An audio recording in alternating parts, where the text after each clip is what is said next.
He got his maid pregnant and threw her out. Now she's the billionaire's wife, and he's desperate to win her back. Hi, my beautiful, priceless, and forever loved family. It's your Mr. Peter. Before anything else, please let me offer you a prayer. Not just words, but something soft to hold on to when life feels heavy. I pray peace flows into your life like morning light, gentle, steady, and healing. I pray the battles you've been fighting silently begin to ease, and that love wraps around you in ways only heaven can arrange. I pray the loneliness fades, the doubts grow quiet, and your spirit remembers how worthy and needed you truly are. You are not forgotten. You are not alone. You are so deeply loved, more than I could ever say. Now please hear me, family. After you saw this title, I want you to know the truth. I didn't just write this video. I lived it. I felt it. I breathed every moment into it. This isn't just storytelling. It's my heart poured into something I hoped you'd feel. I worked so hard on this story because I believed when I returned, your love would meet me here. But the truth is, YouTube is pushing us down every day, and lately it feels like my voice is fading in the noise, but I still believe in you, in us. So from my heart I ask, promise me you'll like this video, drop a comment, just a few seconds of your time. But it keeps this family alive. It's not just my channel, it's ours. And only with your love can we rise again. And please, don't leave the story in the middle. Every second carries love. Every word is a gift from me to you. Stay with me till the very end. That's where the magic always lives. With more love than my voice can carry, always your Mr. Peter. The crystal chandelier had witnessed many secrets in the Hollard mansion, but none as devastating as the one about to shatter its silence on this storm-ravaged evening. Jenny Davis stood beneath its glittering light, her trembling fingers clutching the pregnancy test that would destroy her world. Thunder crashed outside the floor-to-ceiling windows as rain lashed against the glass like nature's own fury.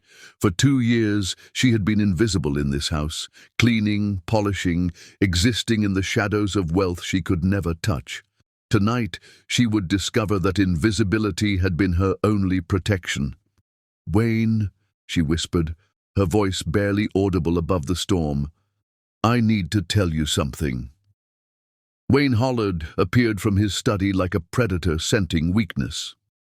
At 32, he embodied everything money could buy and morality couldn't teach. Aristocratic features carved from marble, ice-blue eyes that had never known genuine warmth, and the casual cruelty that came with inherited power. His charcoal suit cost more than most people earned in months, worn with the arrogance of a man who had never faced consequences. "What is it?" His voice cut through the air with practiced dismissal. "I have Tokyo calling in 10 minutes. Make it quick." Jenny's heart thundered against her ribs. 3 months of secret meetings had felt like salvation.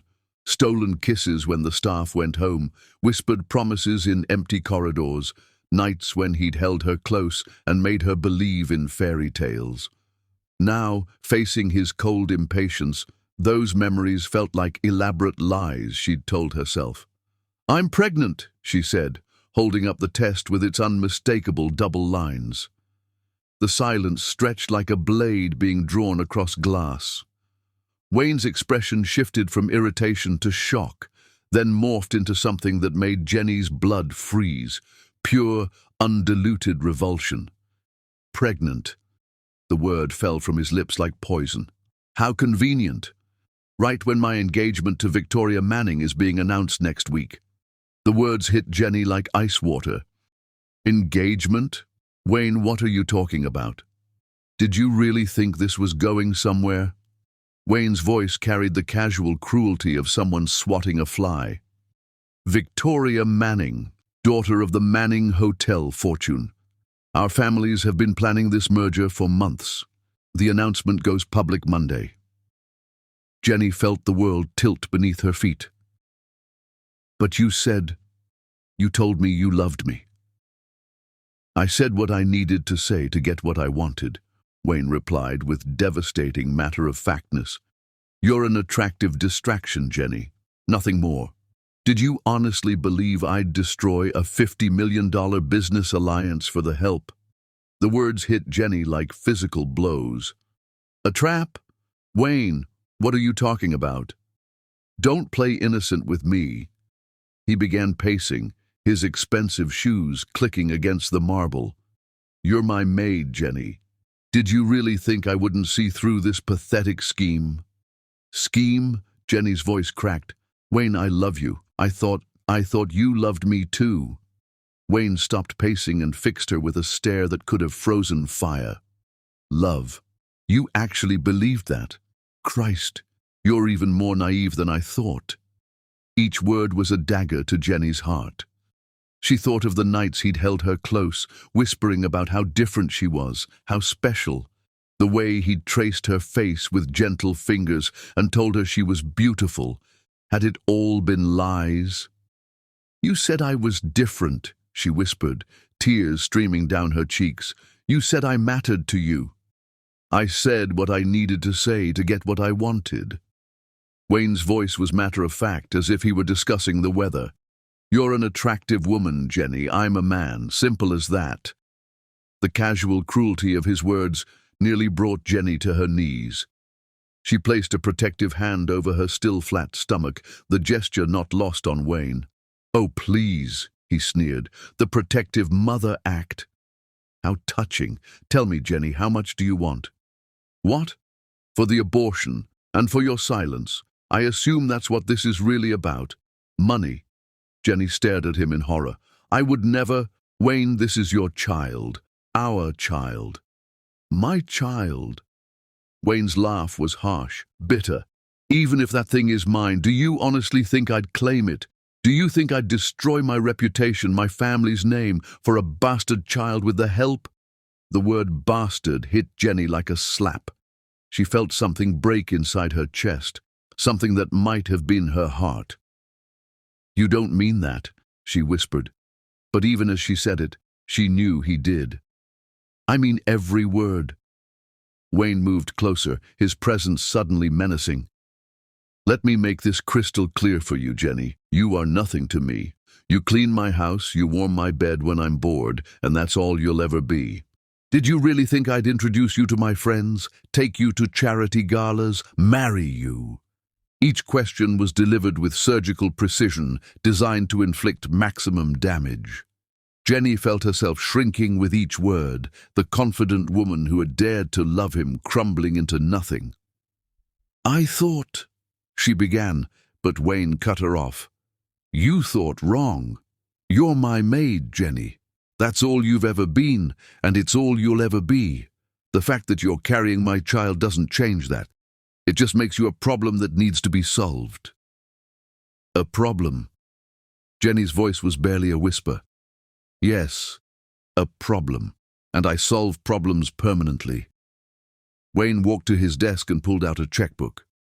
Name your price. Abortion, silence, disappearance. I don't care how you handle it, but I want it handled.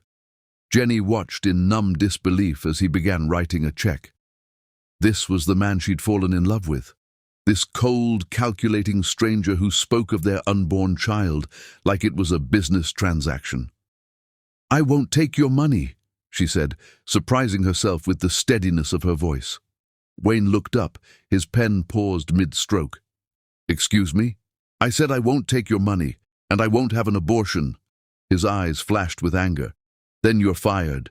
I already figured that out. And blacklisted. I'll make sure you never work in this city again. Jenny felt a spark of her old strength returning. Do your worst, Wayne. I'll survive. Will you? Wayne stood towering over her. A pregnant, unemployed maid with no references, no family, no money. You'll be on the streets within a week. Maybe, but at least I'll have my dignity. Dignity, Wayne laughed cruelly. You think there's dignity in raising a bastard child in poverty, in struggling to feed it, in watching it grow up knowing its father wanted nothing to do with it. The words were designed to break her, and they nearly did. But Jenny straightened her shoulders, drawing on reserves of strength she didn't know she possessed. "There's more dignity in that than in being you," she said quietly. Wayne's face darkened. "Get out." "What?" I said, "Get out. Pack your things and leave. Tonight." Jenny stared at him. This man who had been her lover just hours ago, now looking at her like she was something unpleasant he'd stepped in. "Tonight?" "Wayne, it's raining. It's late. I don't care if it's a hurricane. I want you out of my house now." The finality in his voice was unmistakable. Jenny realized that the man she'd loved had probably never existed at all. She'd been in love with a facade, a carefully constructed mask that had slipped to reveal the monster beneath. "Fine," she said, her voice steady despite the tears streaming down her face. "I'll go." "Good." "And Jenny." Wayne's voice stopped her as she turned toward the servants' stairs. "If you ever try to contact me again, if you ever try to claim this child is mine, I'll destroy you. I have lawyers, money, influence. You have nothing. Remember that." Jenny paused at the foot of the stairs, her hand on the banister. For a moment, Wayne thought she might collapse, might beg. Instead, she turned back to him with a look that chilled him to the bone. "You're right, Wayne. I have nothing left to lose. Remember that." As she climbed the stairs to pack her meager belongings, Wayne told himself he felt nothing but relief. The problem was solved. The complication was gone. So why did he feel like he'd just made the biggest mistake of his life? Outside, the storm raged on, as if the very heavens were weeping for what had been lost in that marble foyer.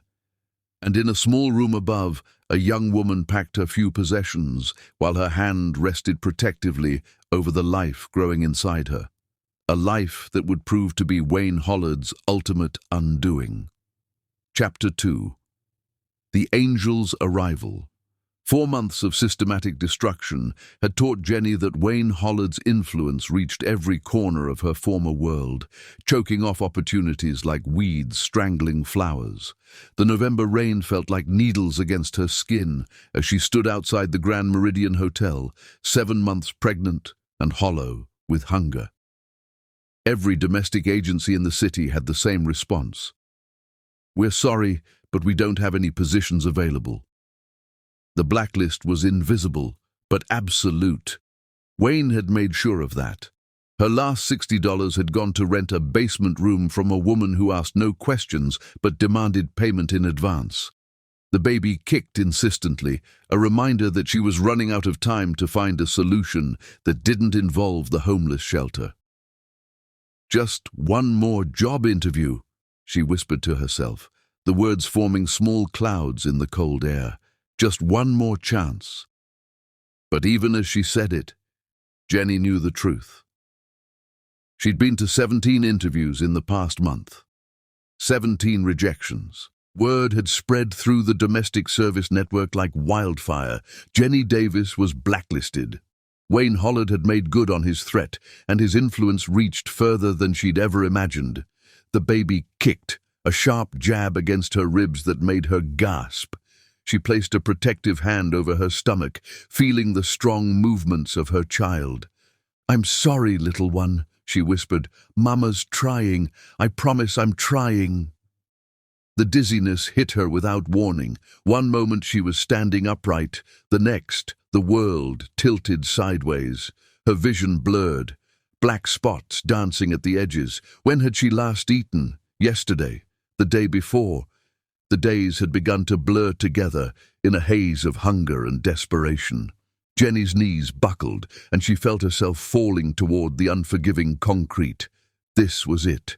She was going to collapse on the street like some common vagrant. The shame of it was almost worse than the physical pain. But salvation rarely announces itself with trumpet calls. Sometimes it whispers through the kindness of strangers. Strong arms caught her before concrete could claim her, lifting her with surprising gentleness.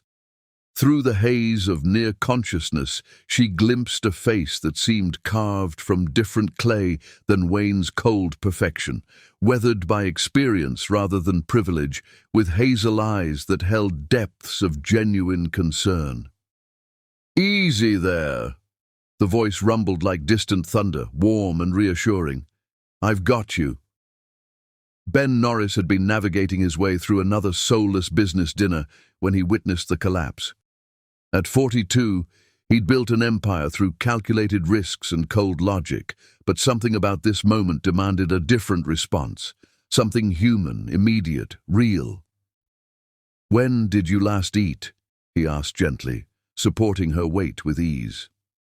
The question broke something inside Jenny. She couldn't remember. A piece of bread this morning? Half a sandwich yesterday? The charity shelter had been full, the food banks had run out, and her pride had prevented her from begging on the streets.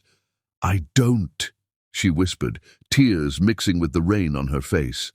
Ben's decision came from 5 years of grief that had taught him to recognize genuine desperation when he saw it.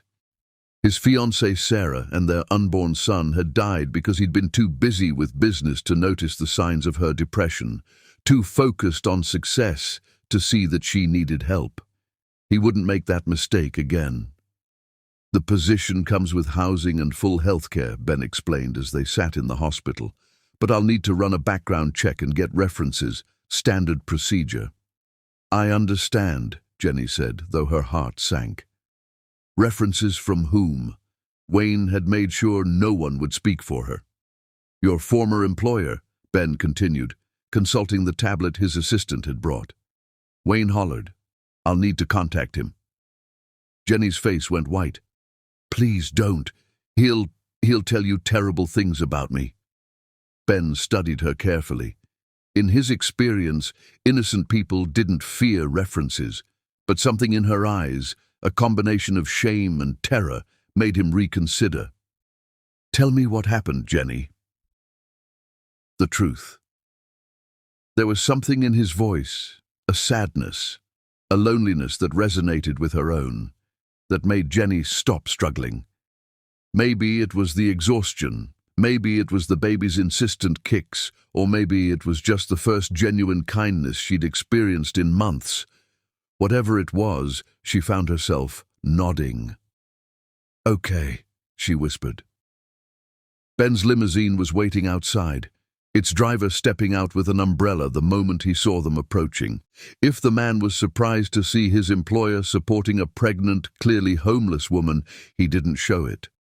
"St. Mary's Hospital, Marcus," Ben instructed as he helped Jenny into the warm, leather interior. Emergency entrance. As the car pulled away from the curb, Jenny found herself in a world she'd forgotten existed.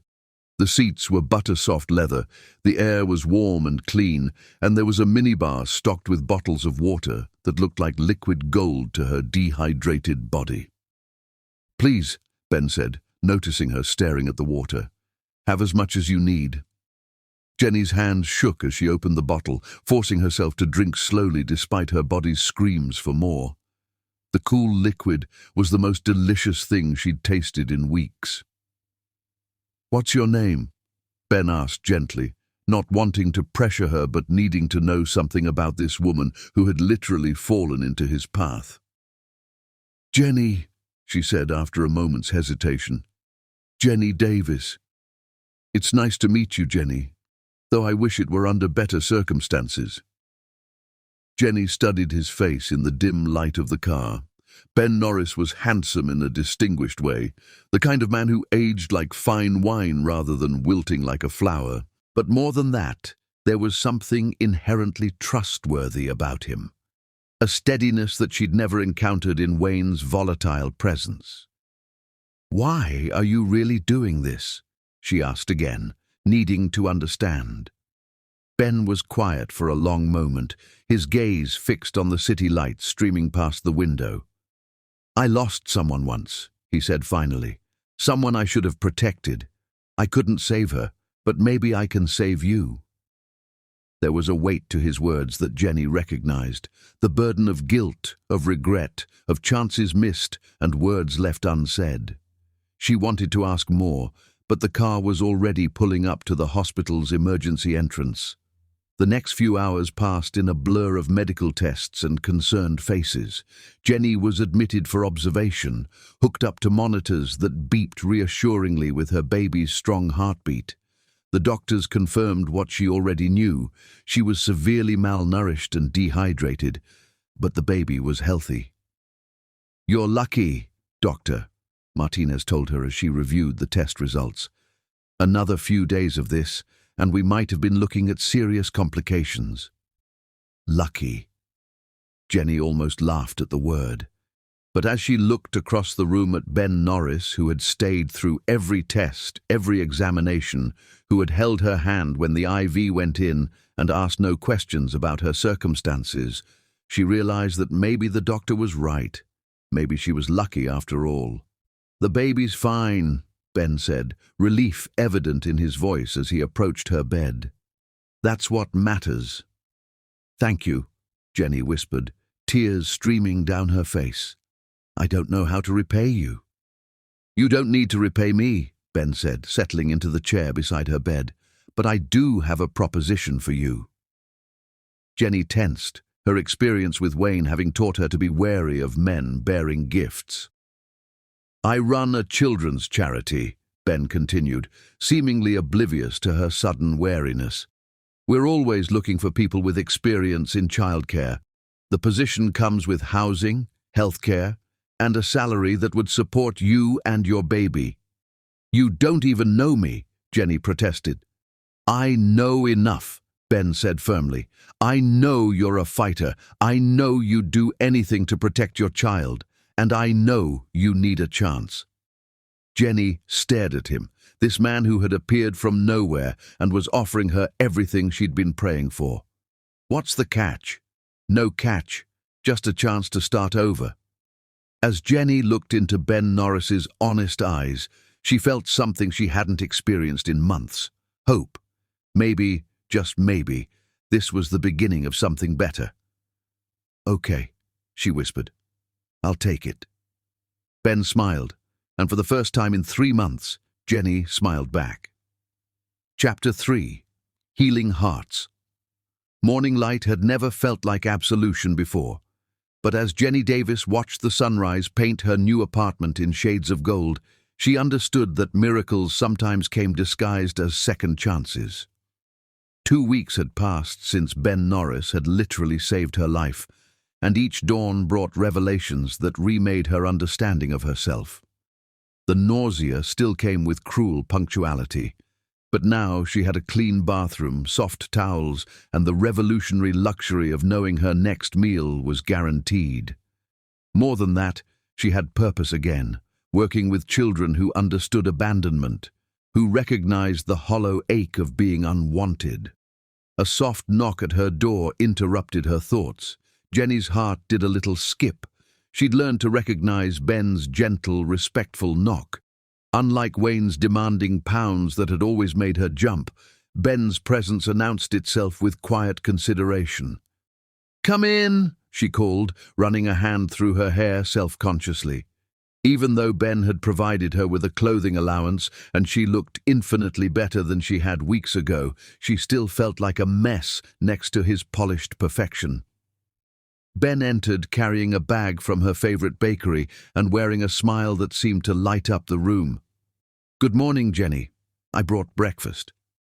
Love Scene 1. The Sanctuary. "You don't have to keep doing this," Jenny said, though she couldn't hide the happiness in her voice. Every morning for the past week, Ben had appeared with fresh pastries, fruit, and conversation that made her feel human again. "I know I don't have to," Ben replied, beginning to unpack the bag. "I want to. Besides, you're eating for 2 now." As if on cue, the baby kicked, a strong jab that made Jenny gasp and place both hands on her 7-month belly. The movement was visible through her loose sweater, and Ben's eyes widened with wonder. "Was that—" "A kick," Jenny confirmed, smiling at his expression. "She's been active all morning. I think she smells the cinnamon rolls." "She?" Ben asked, his voice soft with curiosity. "Just a feeling," Jenny said, then hesitated. "Would you—" Would you like to feel? Ben's face transformed with an emotion so pure and joyful that Jenny's breath caught. May I? Jenny nodded, reaching for his hand. Ben's fingers were warm and slightly trembling as she placed his palm against her belly. For a moment, nothing happened, and Jenny began to worry that the baby had decided to be still. Then it came, a powerful kick right against Ben's hand. "Oh my God," Ben whispered, his eyes filling with tears. "She's so strong." "She likes you," Jenny said, watching Ben's face with growing warmth. "She's been kicking non-stop since you got here." Ben's thumb traced a gentle circle on her belly, and incredibly the baby seemed to respond, pushing back against his touch. "Hello there, little one," he murmured. "I'm Ben. I'm taking care of your mama." Jenny felt tears prick her eyes at the tenderness in his voice. Wayne had never wanted to touch her belly, had never shown the slightest interest in the life growing inside her. But Ben looked at her pregnancy like it was a miracle, like she was carrying something precious and wonderful. "Jenny," Ben said, his voice thick with emotion, "I need you to know something. Whatever brought you to that street corner, whatever happened before, none of it matters to me. All that matters is that you're here now, and you're safe." The tears came then, 3 months of suppressed emotion finally breaking free. Ben immediately pulled her into his arms, holding her as she sobbed against his chest. His embrace was nothing like Wayne's possessive holds. This was sanctuary, comfort, home. "I'm sorry," Jenny gasped through her tears. "I'm such a mess." "You're not a mess," Ben said firmly, his hand stroking her hair. "You're a woman who's been through hell and came out fighting. You're a mother who would do anything to protect her child. You're remarkable, Jenny Davis." Jenny pulled back to look at him, searching his face for any sign of deception. But all she saw was honesty, kindness, and something that made her heart skip. Genuine affection. "How do you do it?" she whispered. "Do what?" "Make me feel like I'm worth something again." Ben's hands framed her face gently, his thumbs brushing away her tears. "Because you are worth something. You're worth everything." Love Scene 2. The Lullaby. 6 weeks later, Jenny's labor came suddenly and intensely. Hope arrived at 36 weeks, not premature enough for serious complications, but small enough to require careful monitoring. Ben stayed through every moment, holding Jenny's hand through contractions and tears when Hope finally cried her way into the world. "She's perfect," Ben whispered, his voice filled with awe as he looked down at the 5-pound bundle in Jenny's arms. Small but perfect. "Would you like to hold her?" Jenny asked, the question carrying more weight than either of them acknowledged. When Ben took Hope in his arms, something shifted in the universe. The baby quieted immediately, her dark eyes focusing on his face with the intensity that only newborns possessed. "Hello, Hope," Ben murmured, his voice thick with emotion. "I'm Ben. I helped bring you into this world, and I promise you'll never want for love or protection."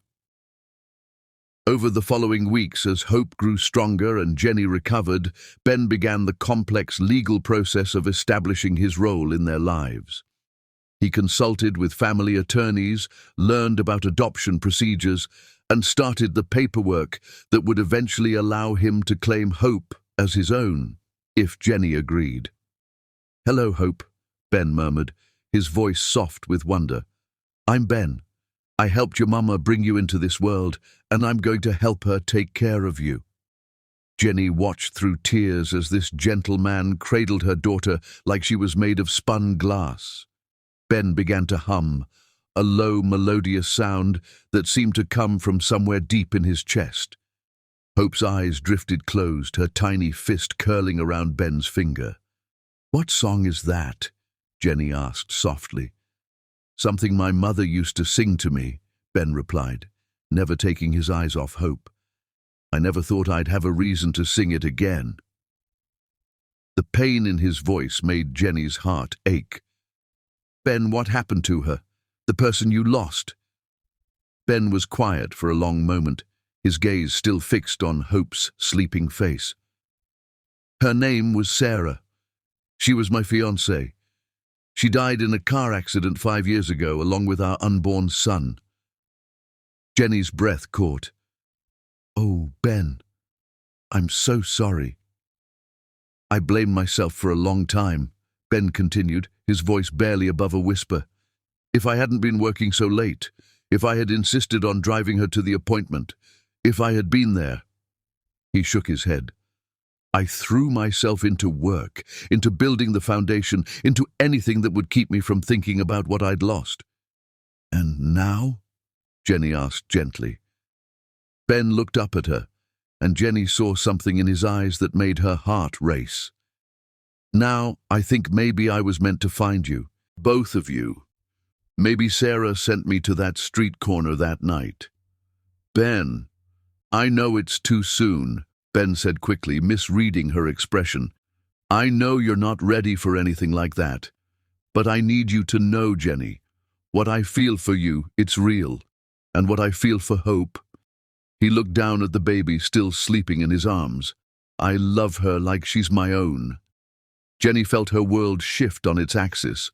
This man, this wonderful, damaged, beautiful man, was offering her everything she'd dreamed of and never dared hope for. Not just love, but genuine partnership. Not just acceptance, but celebration. "I love you too," she whispered, the words slipping out before she could stop them. Ben's eyes widened, hope and joy warring across his features. "You do?" "I do. I love you, Ben Norris, and I love the way you love my daughter." Ben leaned over carefully, mindful of the baby in his arms, and pressed a gentle kiss to Jenny's forehead. "We're going to be okay," he murmured against her skin. "All three of us." As Jenny watched Ben continue to hum to Hope, she felt something she hadn't experienced in so long she'd forgotten what it was called. Happiness. Pure, uncomplicated happiness. Wayne Hollard had thrown her away like garbage, but Ben Norris had seen her worth. Wayne had denied his own child, but Ben was already claiming Hope as his own. The contrast was so stark it took her breath away. "Ben," she said softly, "When I'm ready, when we're ready, I want to try, really try, at this." Ben's smile was radiant. "I'll wait as long as you need, Jenny. I'll wait forever if I have to." As the sun rose over the city, painting the hospital room in warm, golden light, Jenny Davis realized that sometimes the worst thing that could happen to you was actually the beginning of the best thing. Wayne's cruelty had led her to Ben's kindness. Wayne's rejection had brought her to Ben's acceptance. And someday, she thought drowsily as she watched Ben rock her daughter to sleep, someday Wayne would realize what he'd lost. But by then, it would be far too late. Chapter 4. Growing into Love. The symphony of childhood laughter had become the soundtrack to Ben Norris's resurrection. And as Hope's 18-month-old voice called his name, he felt his heart expand beyond the boundaries he'd built around it. "Daddy Ben! Daddy Ben!" Hope launched herself across the penthouse's polished floors, her chubby arms outstretched and her face radiant with the kind of pure joy that only children possessed. Ben swept her up effortlessly, her giggles cascading through the space like musical notes finding their harmony. "There's my princess," he murmured, breathing in the scent of baby shampoo and innocence. "Were you an angel for Mama today?"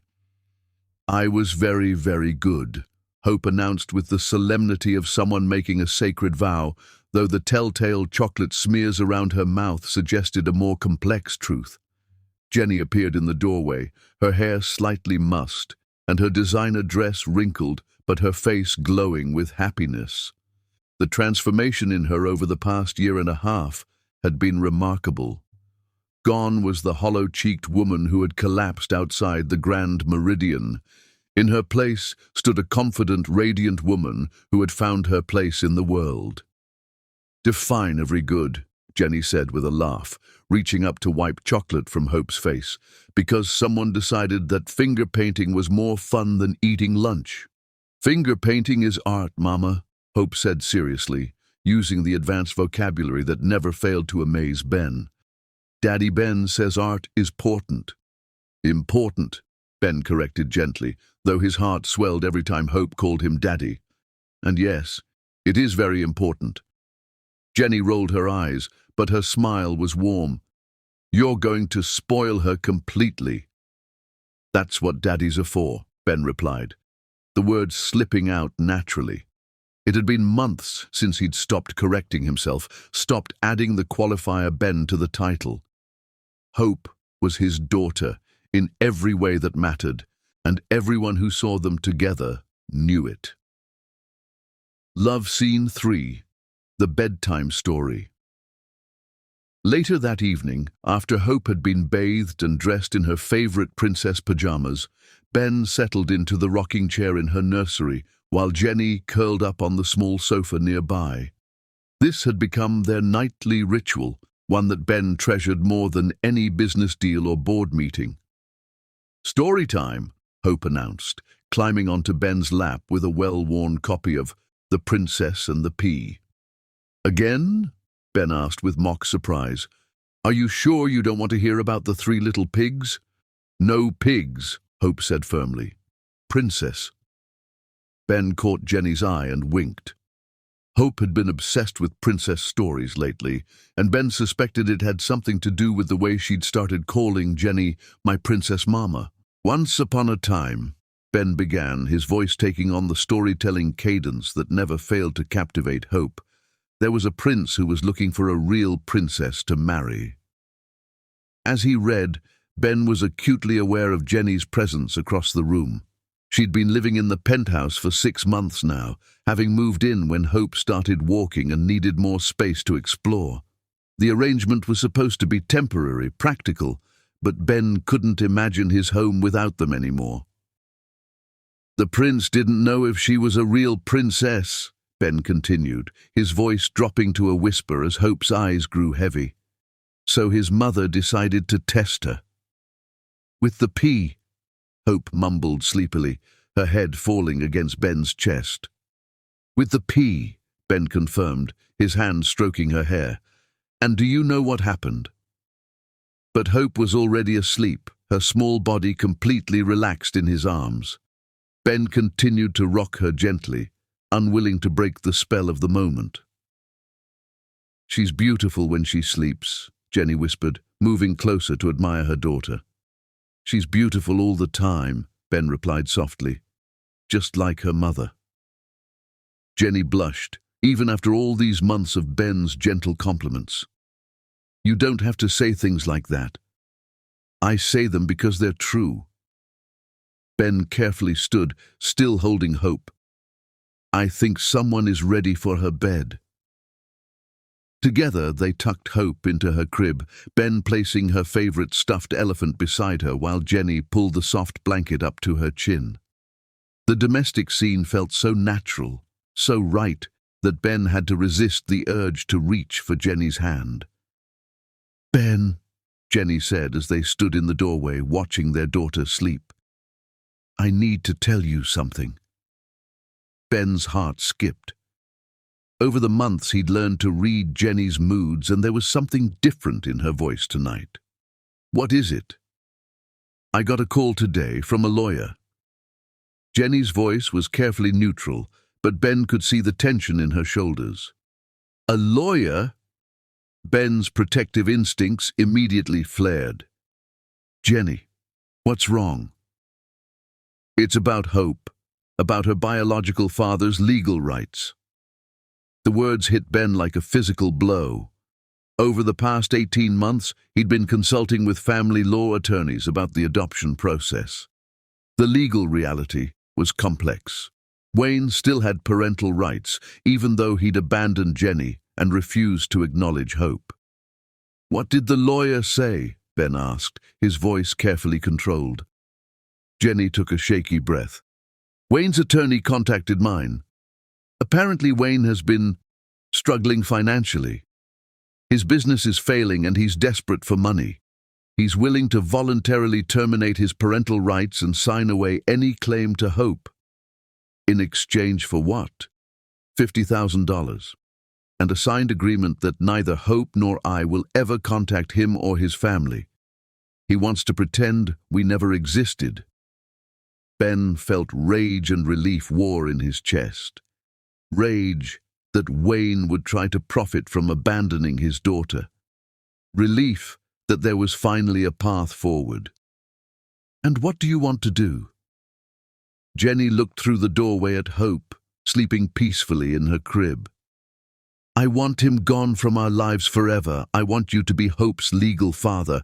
I want us to be a real family." "We already are a real family," Ben said fiercely. "But yes, I'll pay whatever it takes to make it official." "She is loved and wanted," Ben said fiercely, "by both of us." "I know. That's why—" Jenny turned to face him fully, her eyes bright with unshed tears. "Ben, if I sign those papers, if I let him terminate his rights, would you consider adopting Hope? Legally, I know it's a lot to ask and I know we're not married, but—" "Yes." The word came out so quickly, so emphatically, that Jenny blinked in surprise. "Yes," she repeated. "Yes, I'll adopt her. Yes, I want to be her legal father. Yes to all of it." Ben reached for Jenny's hands, holding them tightly. "Jenny, I've loved Hope since the moment I held her in the hospital. I've been her father in every way that matters for over a year. Making it legal would be an honor." Jenny burst into tears, throwing her arms around Ben's neck. "Thank you," she sobbed against his shoulder. "Thank you for loving us." Ben held her close, breathing in the scent of her hair, feeling the rightness of having her in his arms. "Jenny, there's something I need to tell you too."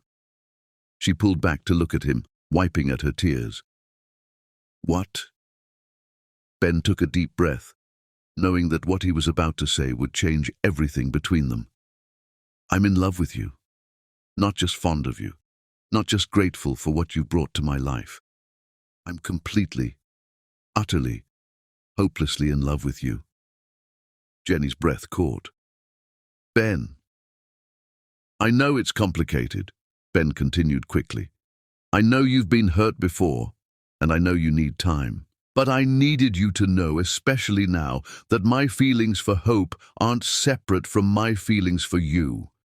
I love you both. I want to be a family with you both." "I love you too," Jenny whispered, the words coming out in a rush. "I've been in love with you for months, but I was scared.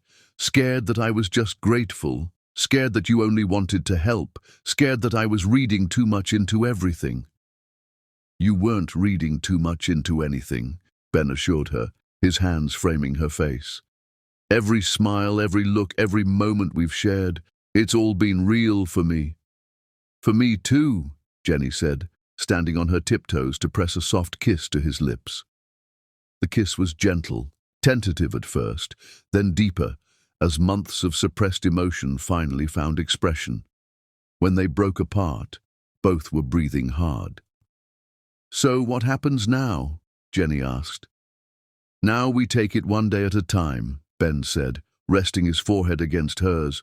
"We'll sign the adoption papers, we'll make this family official, and we'll see where this beautiful thing between us leads." From the nursery came a soft whimper, and both of them smiled. "Mama," Hope called sleepily.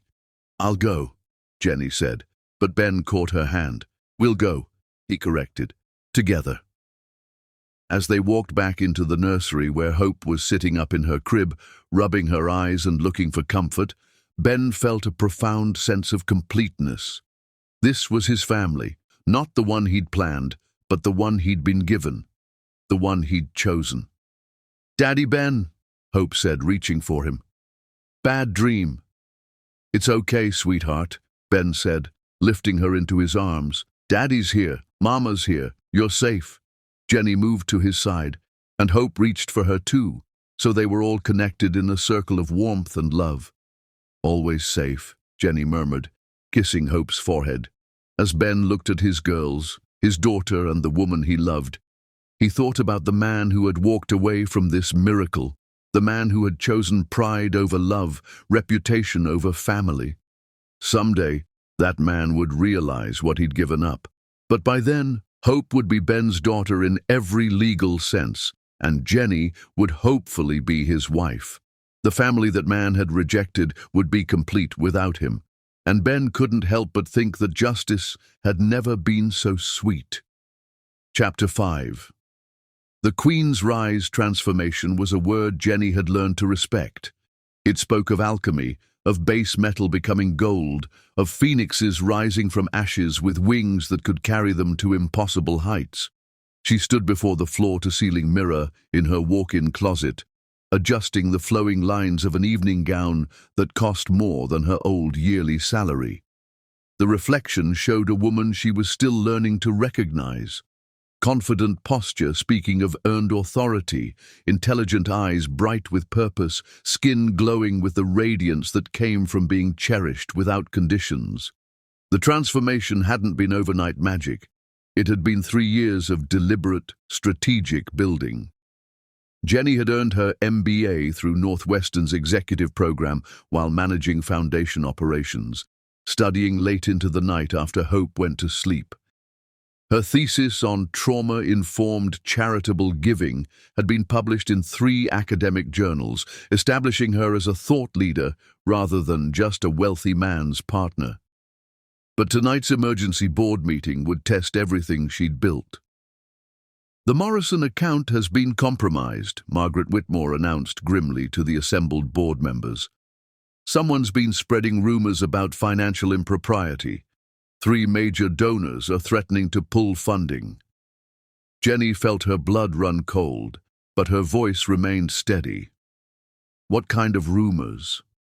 "Claims that you've been embezzling funds, that your background is fabricated, that you're not qualified for your position."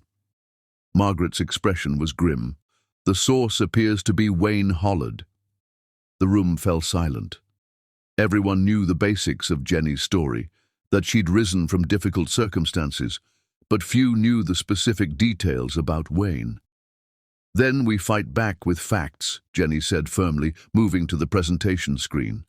"Margaret, pull up our audit results. Robert, I need our impact statistics. If Wayne wants a war, he'll get one."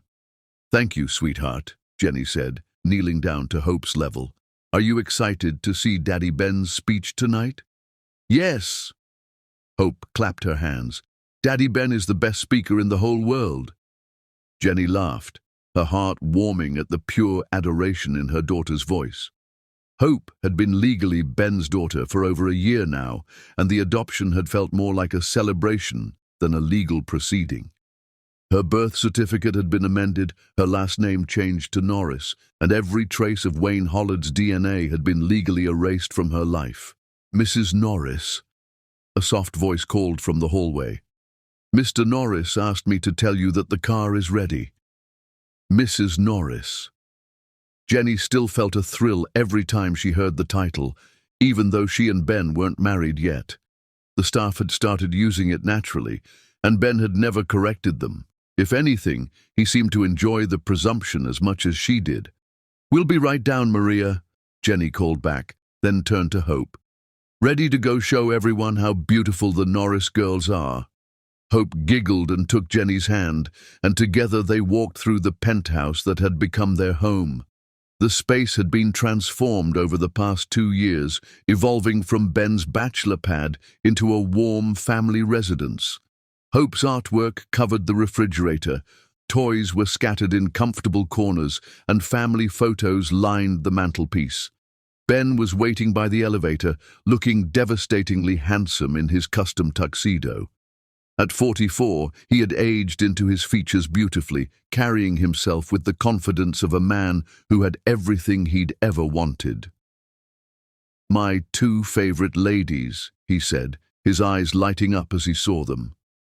"You both look absolutely stunning. Daddy Ben, do you think people will know we're a family?" Hope asked seriously. "Oh, I think they'll definitely know," Ben said, lifting Hope into his arms. "We're going to be the most beautiful family at the whole gala." Jenny felt tears prick her eyes at the casual way Ben claimed them as his family. Even after all this time, his unconditional love still took her breath away. The charity gala was being held at the Grand Meridian Hotel, the same hotel where Ben had first found Jenny collapsed on the sidewalk. The irony wasn't lost on either of them as their limousine pulled up to the red carpet entrance. "Are you ready for this?" Ben asked quietly as photographers began snapping pictures of arriving guests. Jenny looked out at the crowd of society's elite, people who moved in circles she'd once only glimpsed from the outside. 2 years ago, she would have been invisible to them. Tonight, she would be the center of attention as the woman who had captured the heart of one of the city's most eligible bachelors. "I'm ready," she said, and meant it. The moment they stepped out of the car, the cameras went wild. Ben Norris rarely made public appearances with his family, and when he did, the media took notice. Jenny had learned to handle the attention with grace, smiling warmly while keeping Hope close to her side. "Mr. Norris, is it true you're planning to propose soon?" "Jenny, what's it like dating one of the city's most powerful men?" "Hope, can you wave for the cameras, sweetie?" Ben guided them through the gauntlet of reporters with practiced ease, his hand protectively on Jenny's back. They had become experts at navigating these events together, presenting a united front that spoke of genuine partnership rather than convenient arrangement. Inside the ballroom, Jenny was in her element. As the director of Bright Futures Foundation, she had organized tonight's gala herself, and every detail reflected her vision and hard work. The theme was second chances, and the irony of her own life story wasn't lost on anyone in attendance. "Jenny." She turned to see Margaret Whitmore, one of the city's most prominent socialites, approaching with a group of equally well-dressed women. These were the wives and daughters of old money, women who had initially viewed Jenny with suspicion but had gradually come to respect her intelligence and dedication. "Margaret, you look wonderful," Jenny said warmly. "Thank you so much for your donation to the scholarship fund." "Oh, it was nothing compared to what you've accomplished with this foundation," Margaret replied. "Did you see the article in City magazine? They called you the woman who transformed charity work in our city." Jenny blushed slightly. The article had been a surprise, featuring her on the cover with the headline, "From Tragedy to Triumph, the Jenny Norris Story." While it hadn't revealed the specific details of her past, it had painted her as an inspiring figure who had overcome adversity to become a force for good. "The real credit goes to Ben," Jenny said modestly. "I'm just trying to live up to his vision." "Nonsense," said another woman, Victoria Manning, whose husband owned half the city's commercial real estate. "Ben may have founded the organization, but you've given it soul. The way you connect with those families, the programs you've developed, that's all you." As the women continued to praise her work, Jenny felt a deep sense of satisfaction. She had found her purpose, her calling, and it had nothing to do with the man who had once treated her like she was worthless. Across the room she spotted Ben, deep in conversation with several business leaders, Hope perched on his hip as if she belonged at every high-level meeting. The sight made her heart swell with pride and love. "You know," Margaret said, following her gaze, "I've known Ben Norris for 15 years, and I've never seen him as happy as he is with you and Hope. You've transformed him just as much as he's transformed you." Jenny smiled, thinking of the broken man who had rescued her that night 2 years ago. Ben had been successful, wealthy, respected, but he'd been empty inside, going through the motions of living without really being alive. They had healed each other, she realized. Their love had been mutual salvation.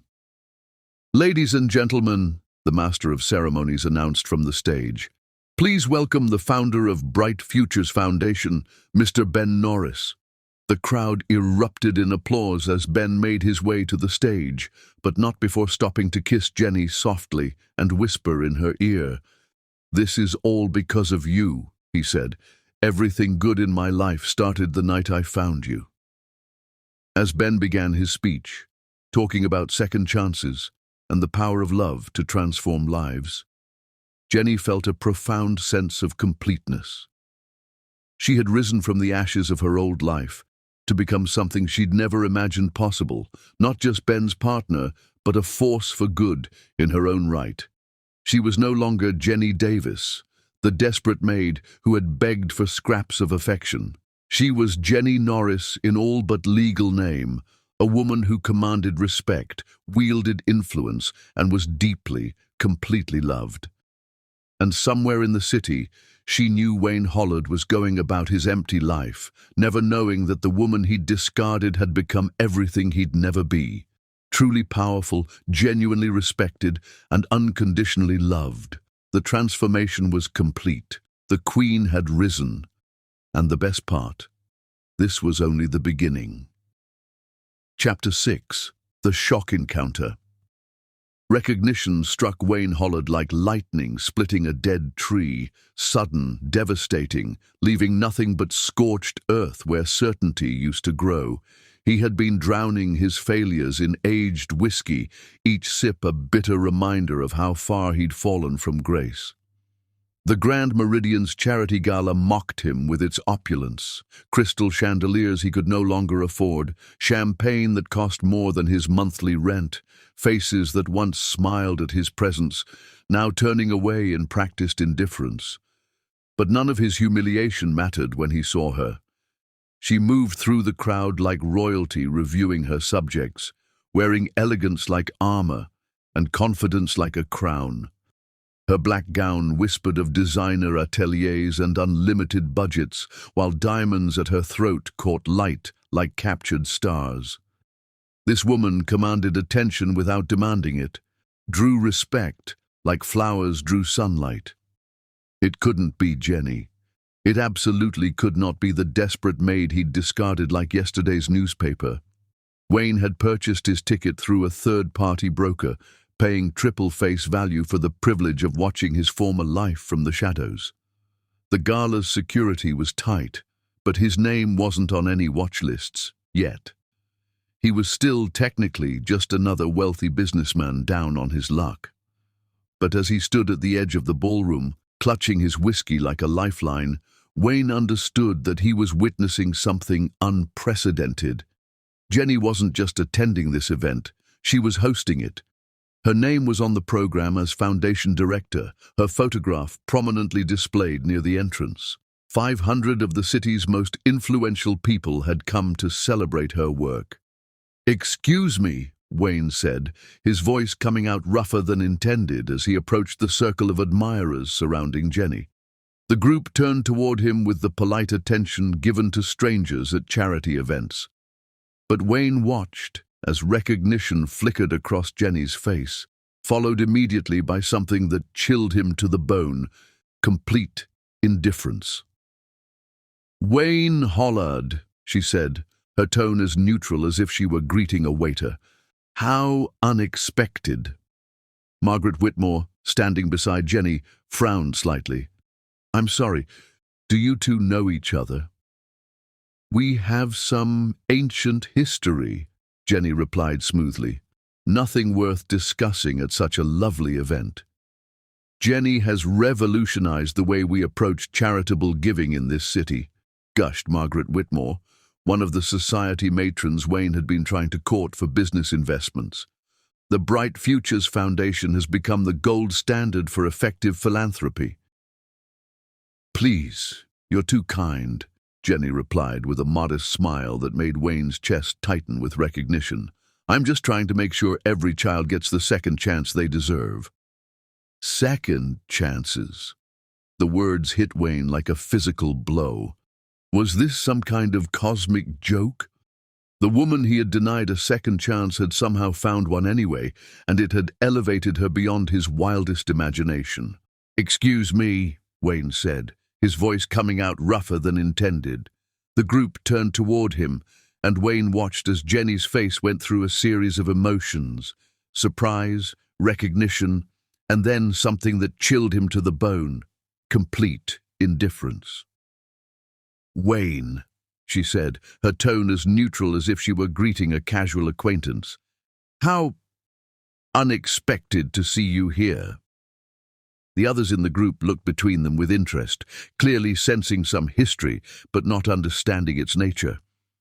"I could say the same," Wayne managed, his eyes taking in every detail of her transformation.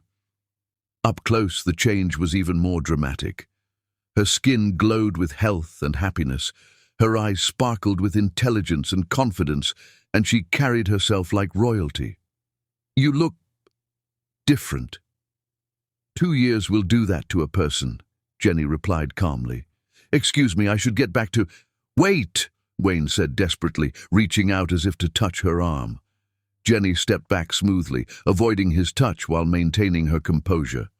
"I'm sorry, but I'm rather busy this evening. I'm sure you understand." The dismissal was polite but absolute. Wayne stood there, watching as she turned back to her companions and continued her conversation as if he had never interrupted, as if he didn't exist. "Who was that?" he heard someone ask as Jenny moved away. "No one important," came her reply, the words carrying clearly back to where Wayne stood frozen. "No one important."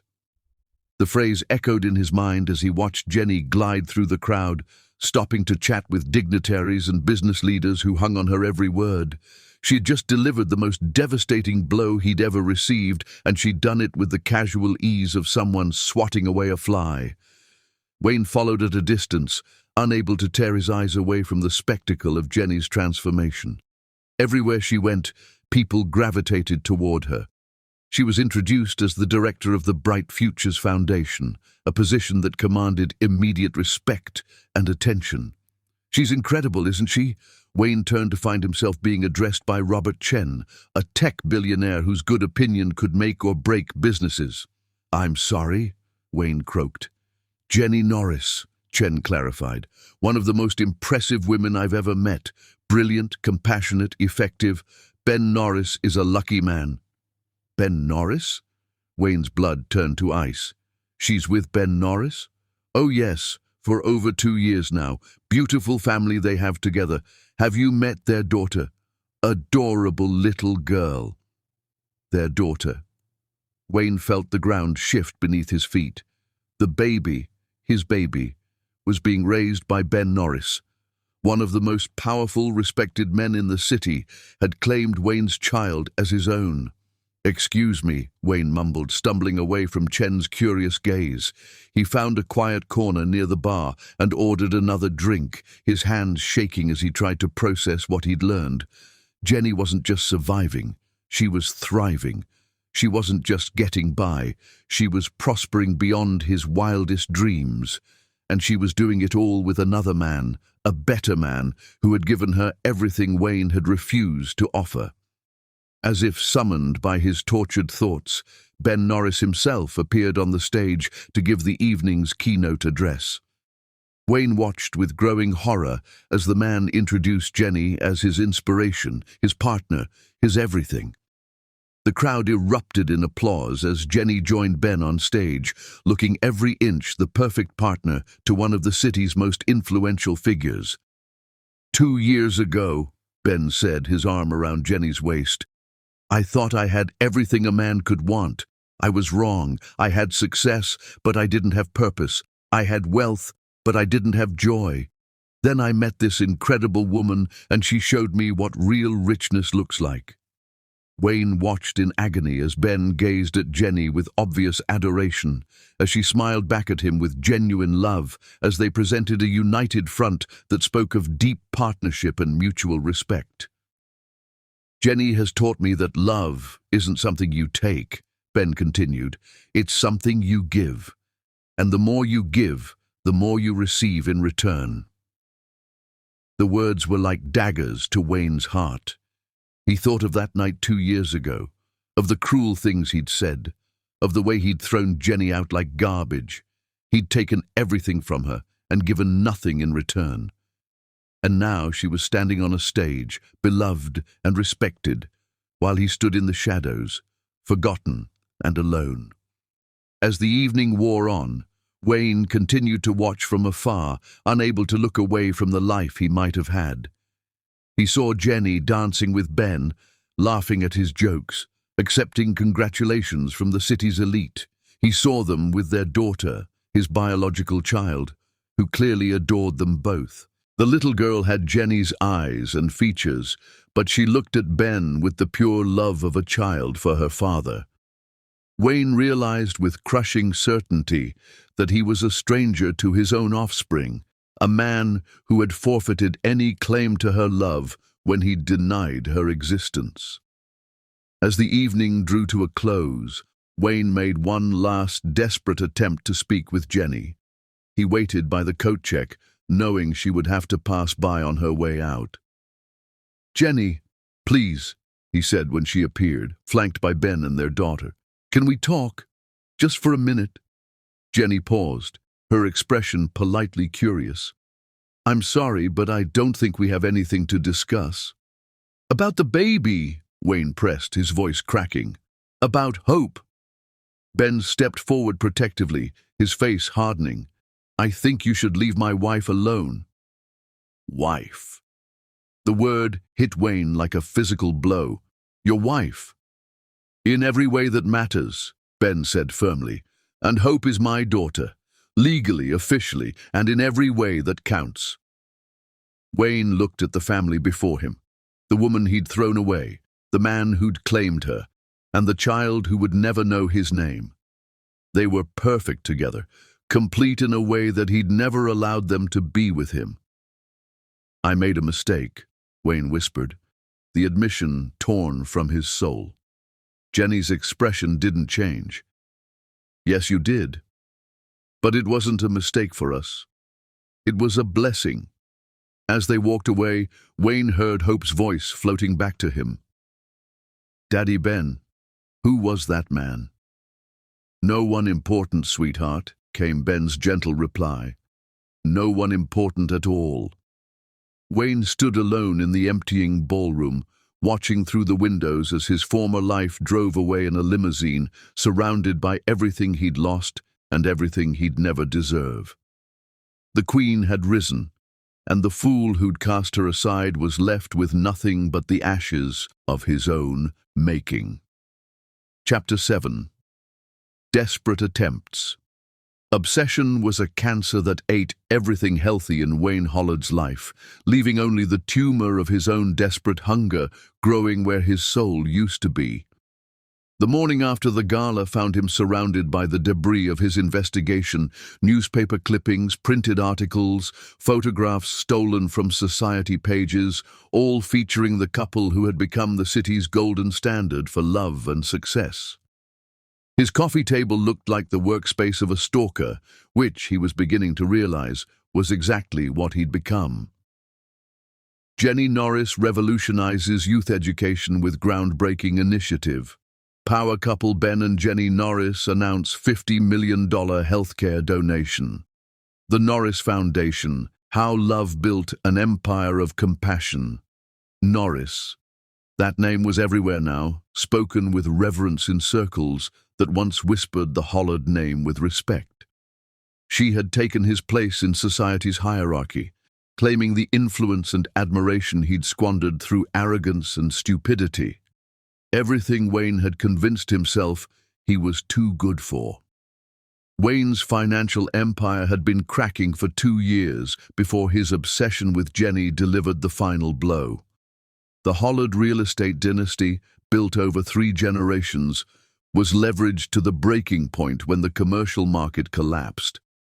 Wayne's desperate attempts to stay afloat through high-risk investments had only accelerated the bleeding. But it was his fixation on Jenny that transformed manageable decline into total catastrophe. While she built her new life with methodical precision, Wayne spent 18 months in a destructive spiral, missing crucial business meetings to stalk charity events, ignoring legal deadlines to plan accidental encounters, spending his remaining capital on private investigators to track her movements. The morning he read about her engagement to Ben Norris in the society pages, Wayne made the decision that would destroy what little remained of his life. He liquidated everything: his remaining properties, his investment portfolio, even his mother's jewelry, to fund one last desperate campaign to win Jenny back. Within 6 months, Wayne Hollard went from millionaire to debtor. The banks foreclosed on his properties, creditors seized his assets, and former business partners crossed the street to avoid him. All while Jenny rose higher in society, her success a constant reminder of his spectacular failure. The line went dead. Jenny had anticipated his attempts and blocked them preemptively. His email to the Foundation's general inbox received an automated response directing him to their website for general inquiries. Personal emails bounced back as undeliverable. Social media messages disappeared into the void. Every avenue of digital contact had been systematically closed. Desperation drove Wayne to physical stalking. He began showing up at the Foundation's offices, but security guards, professional, polite, and utterly immovable, prevented him from entering the building. The second attempt was an email to the Foundation's general inbox, marked urgent and marked for Jenny's personal attention. Wayne poured his heart into that email, explaining how sorry he was, how he'd made a terrible mistake, how he wanted to make things right. The automatic reply thanked him for his interest in the Foundation's work and informed him that someone would respond within 5 business days. No one ever did. Desperation drove Wayne to more drastic measures. He began showing up at places he knew Jenny would be: charity events, business lunches, society gatherings. But somehow, she was always surrounded by people, always protected, always just out of reach. At the Children's Hospital Gala, Wayne managed to get within 10 feet of her before Ben Norris himself stepped into his path. "I think you should leave," Ben said quietly, his voice carrying an authority that made Wayne's knees weak. "I just want to talk to her," Wayne pleaded. 5 minutes, that's all I'm asking for." "She doesn't want to talk to you," Ben replied, his hazel eyes cold as winter, "and I suggest you respect that." "She's the mother of my child," Wayne said desperately. "No," Ben corrected, his voice deadly calm. "She's the mother of my daughter, legally, officially, and in every way that matters. You gave up any claim to that title the night you threw them out into the rain." The words hit Wayne like physical blows.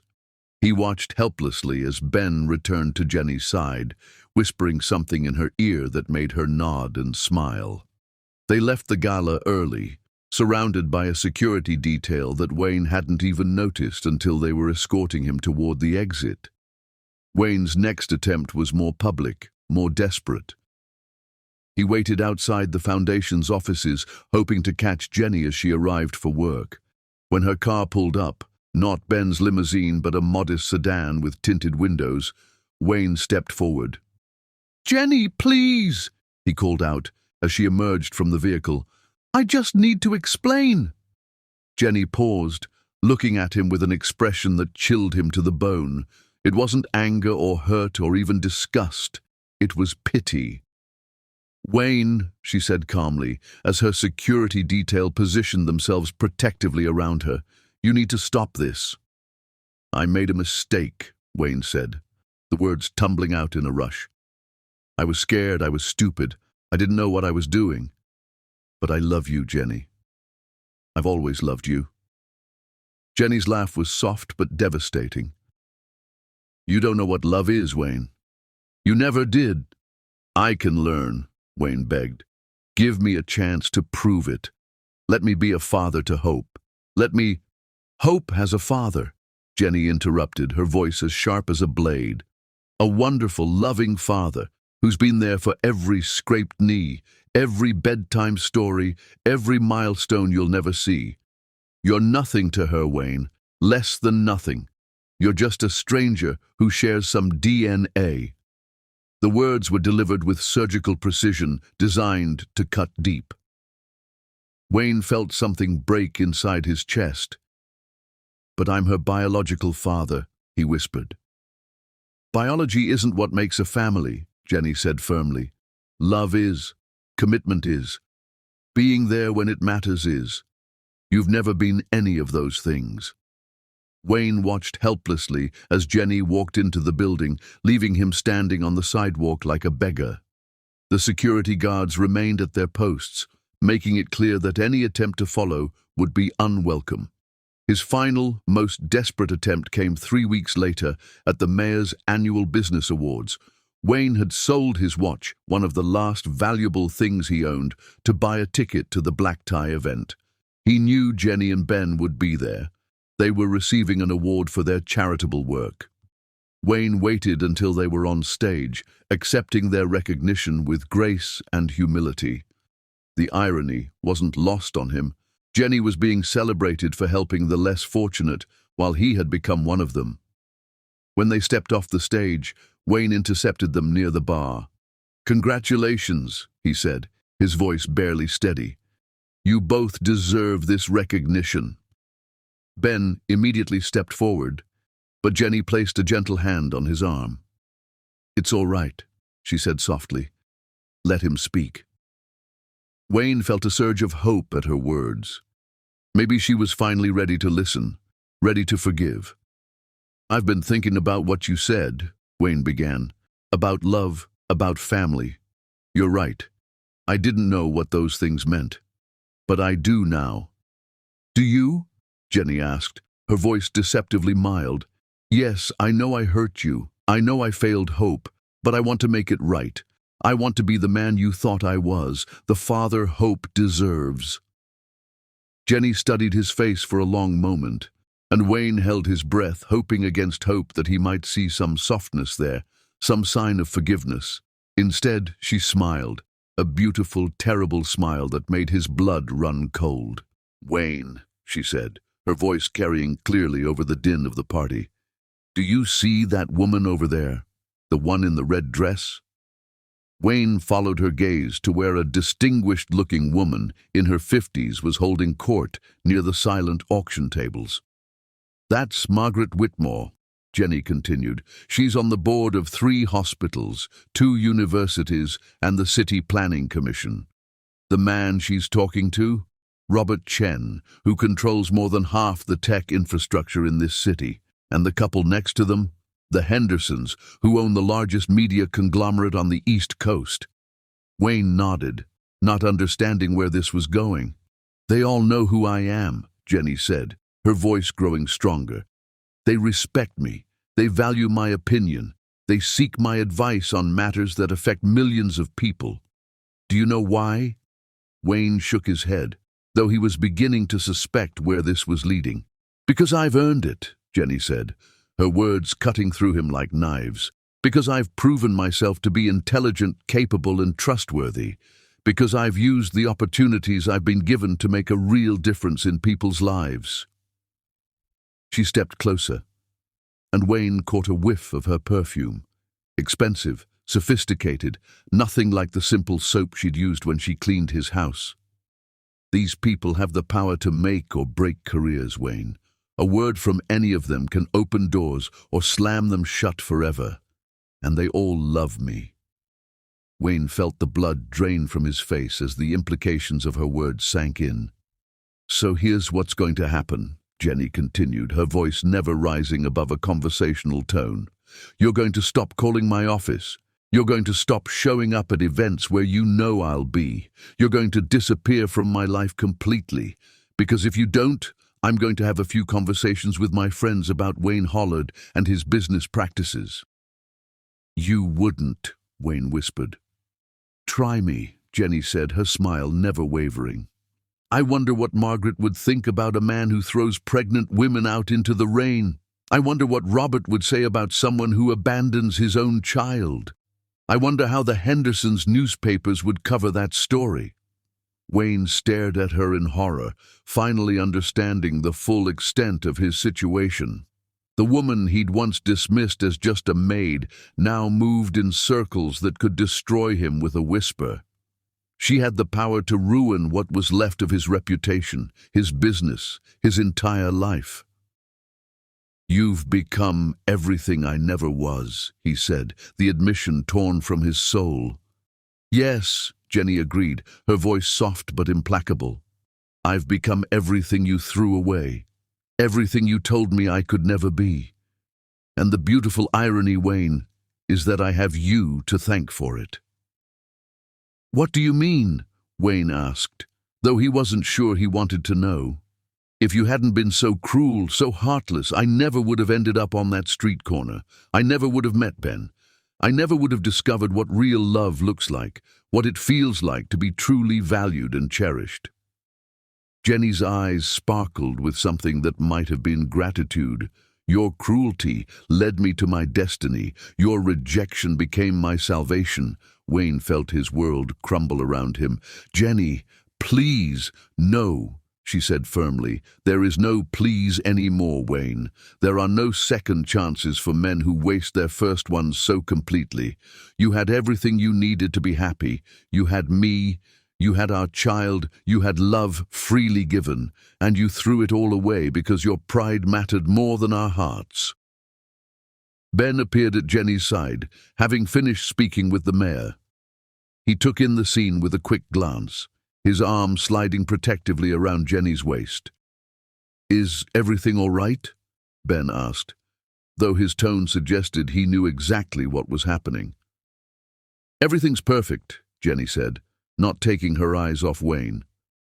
"Mr. Hollard was just leaving."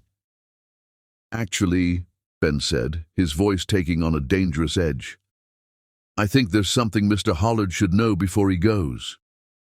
Wayne looked between them, sensing that some final blow was about to fall. "We're getting married," Ben announced, his words hitting Wayne like a physical assault.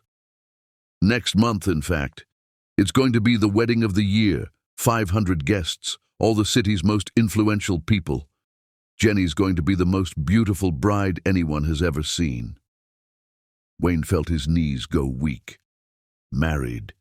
That's right," Jenny said, holding up her left hand to display a ring that Wayne had somehow missed before. The diamond was enormous, flawless, the kind of ring that spoke of love without limits and resources without end. "Ben proposed last week in the garden where we had our first real conversation about love. It was perfect, romantic, everything a proposal should be. 500 guests," Ben continued relentlessly. "The mayor will be there, the governor, senators, business leaders, celebrities. It's going to be covered by every major publication in the country. Jenny's dress is being designed by Valentino himself." Wayne stared at the ring, remembering the night Jenny had stood in his foyer holding a pregnancy test, hoping for some sign that he cared. He had given her nothing. Ben was giving her everything. "The honeymoon will be a month in Europe," Jenny added, her voice dreamy with happiness. "Paris, Rome, the Greek islands.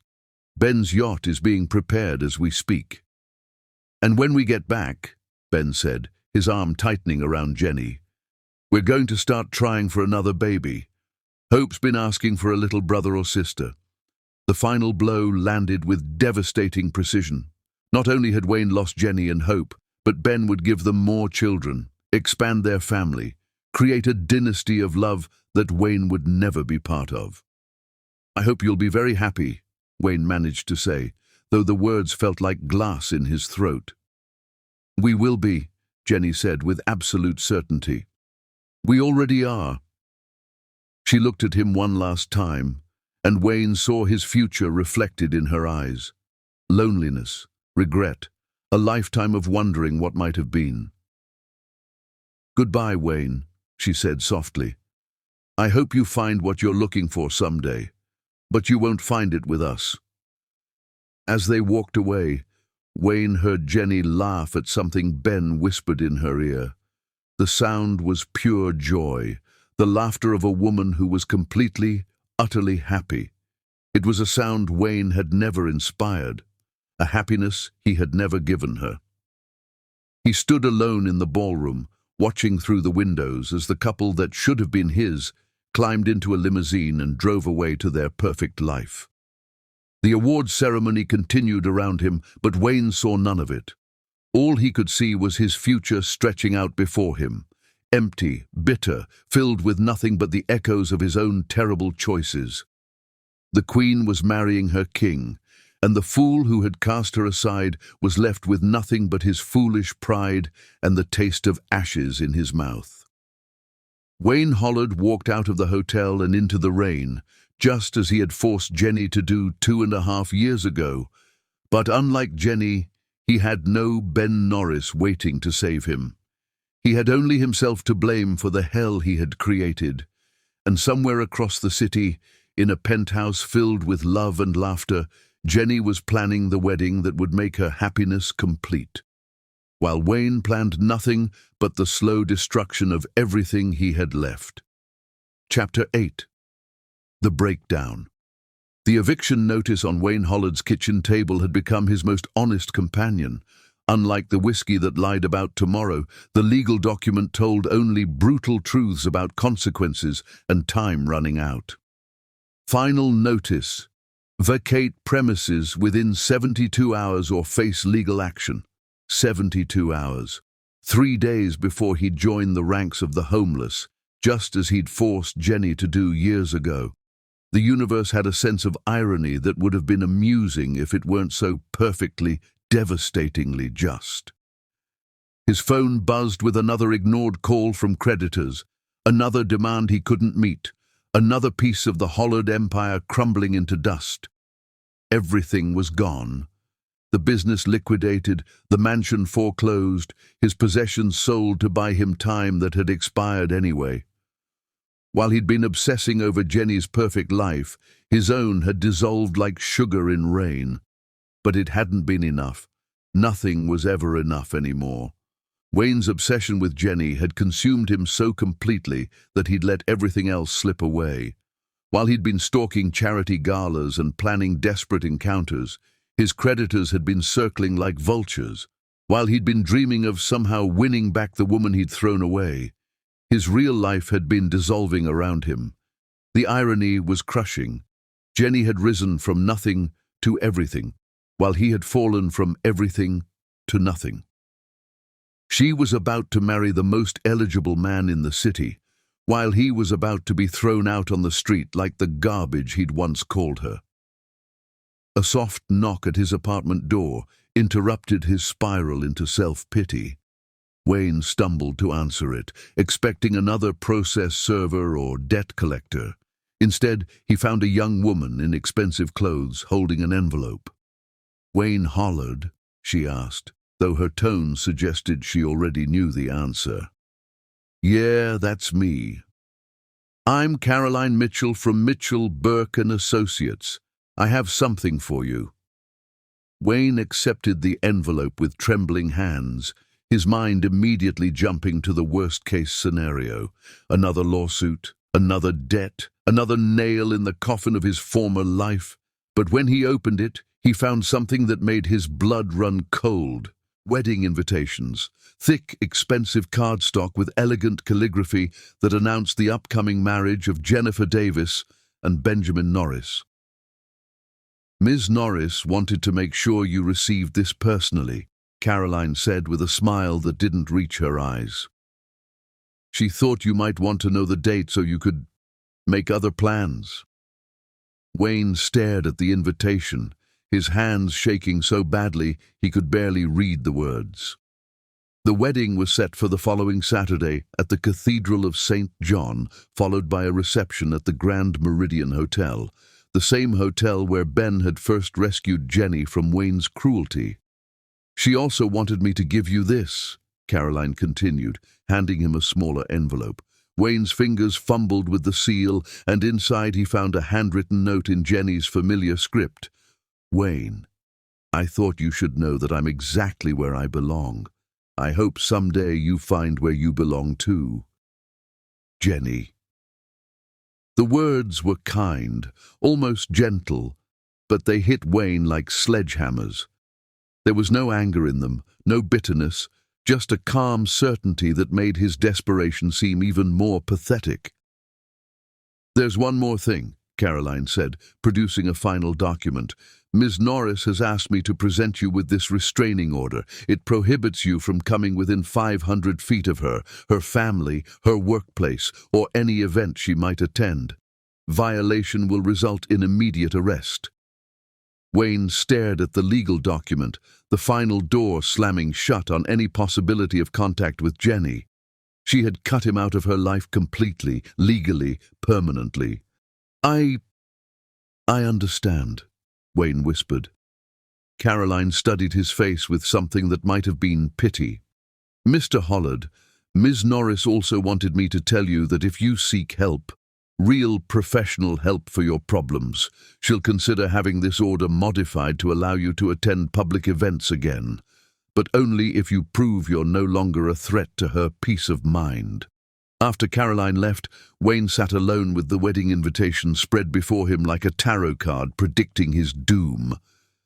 The elegant script seemed to mock him, each word a reminder of what he'd lost and would never get back. Love Scene 4. The Sanctuary. Jenny's lawyer had warned her that restraining order violations often escalated before they stopped. She'd taken precautions, security escorts, varied schedules, panic buttons. But she hadn't expected Wayne to completely lose what remained of his sanity. The parking garage confrontation happened exactly as her security team had predicted it might. Wayne, drunk and desperate, had been waiting in the shadows when her car pulled in. But, unlike his fantasy of a dramatic romantic gesture, reality delivered only the pathetic spectacle of a broken man making threats he couldn't back up. "Jenny!" he shouted, stumbling toward her. "I know you're getting married. I know you think you love him, but you belong with me." Jenny's finger was already on her panic button, and she could hear the elevator descending with Ben and security. She felt no fear, only profound sadness for what Wayne had become. "Wayne, you violated the restraining order by being here," she said calmly. "The police are already on their way." "I don't care about the police," Wayne's voice cracked with desperation.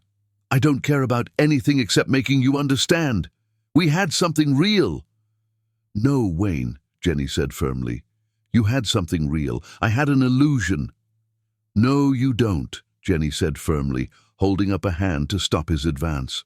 "You love the idea of what you lost. You love your own regret, but you don't love me."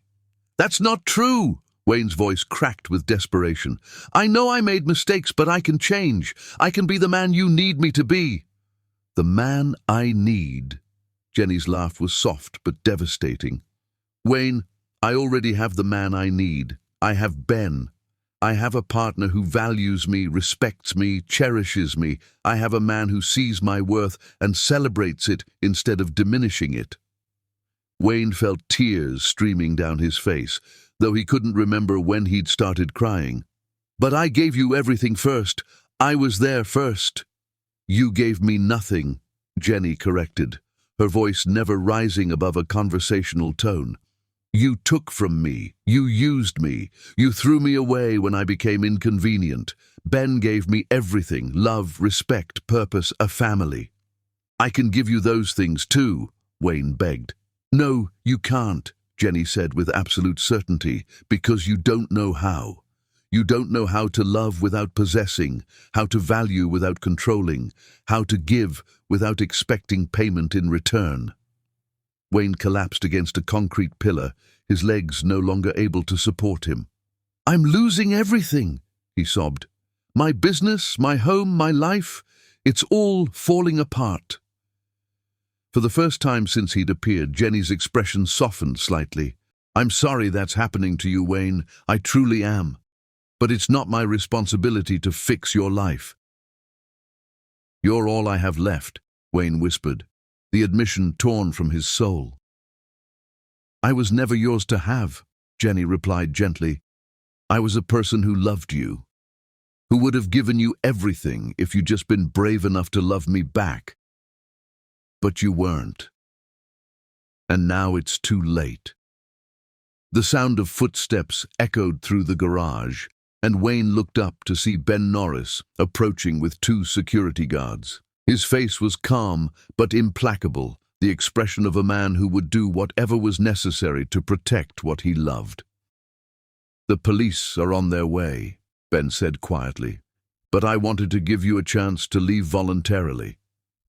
Wayne looked between Ben and Jenny, seeing the way Ben positioned himself protectively without being asked, the way Jenny relaxed slightly at his presence.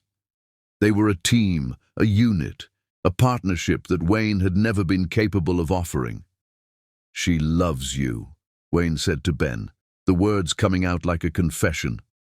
"I know," Ben replied simply, "and I love her. That's how it's supposed to work." "I could have had that," Wayne whispered, more to himself than to them. "Yes," Jenny said, surprising him. "You could have, if you'd been brave enough to try." Wayne pulled himself to his feet, swaying slightly as the alcohol and exhaustion threatened to overwhelm him. "I'm sorry," he said, looking directly at Jenny, "for everything, for hurting you, for wasting what we could have had, for making you afraid." Jenny nodded acknowledgement of his apology, but Wayne could see that it changed nothing. The damage was too deep, the time was too late, the chance was too far gone. "Goodbye, Wayne," she said softly. "I hope you find peace." As Wayne walked away, leaving behind the woman he'd loved and lost and the life he'd destroyed with his own hands, he heard Ben's voice behind him. "Are you all right?" Ben asked Jenny, his voice full of concern and tenderness. "I'm perfect," came Jenny's reply. "I'm exactly where I belong." Wayne climbed into his car and drove away, the wedding invitation still clutched in his hand. In 5 days, Jenny would marry Ben Norris and become Mrs. Benjamin Norris in every legal and spiritual sense. She would walk down the aisle in a designer gown, surrounded by everyone who mattered in their world, while Wayne would be, where? Homeless, probably. Alone, certainly. Living with the consequences of choices he could never undo and losses he could never recover. The breakdown was complete. Wayne Hollard had nothing left but his regrets and the bitter knowledge that he had no one to blame but himself. Chapter 9. The Ultimate Revenge. Rain on a wedding morning was supposed to bring luck, but as Jenny Norris-to-be listened to the gentle precipitation against her hotel suite windows, she knew the only luck she needed was already sleeping peacefully in the next room and would soon be waiting at the altar. "Good morning, future Mrs. Norris."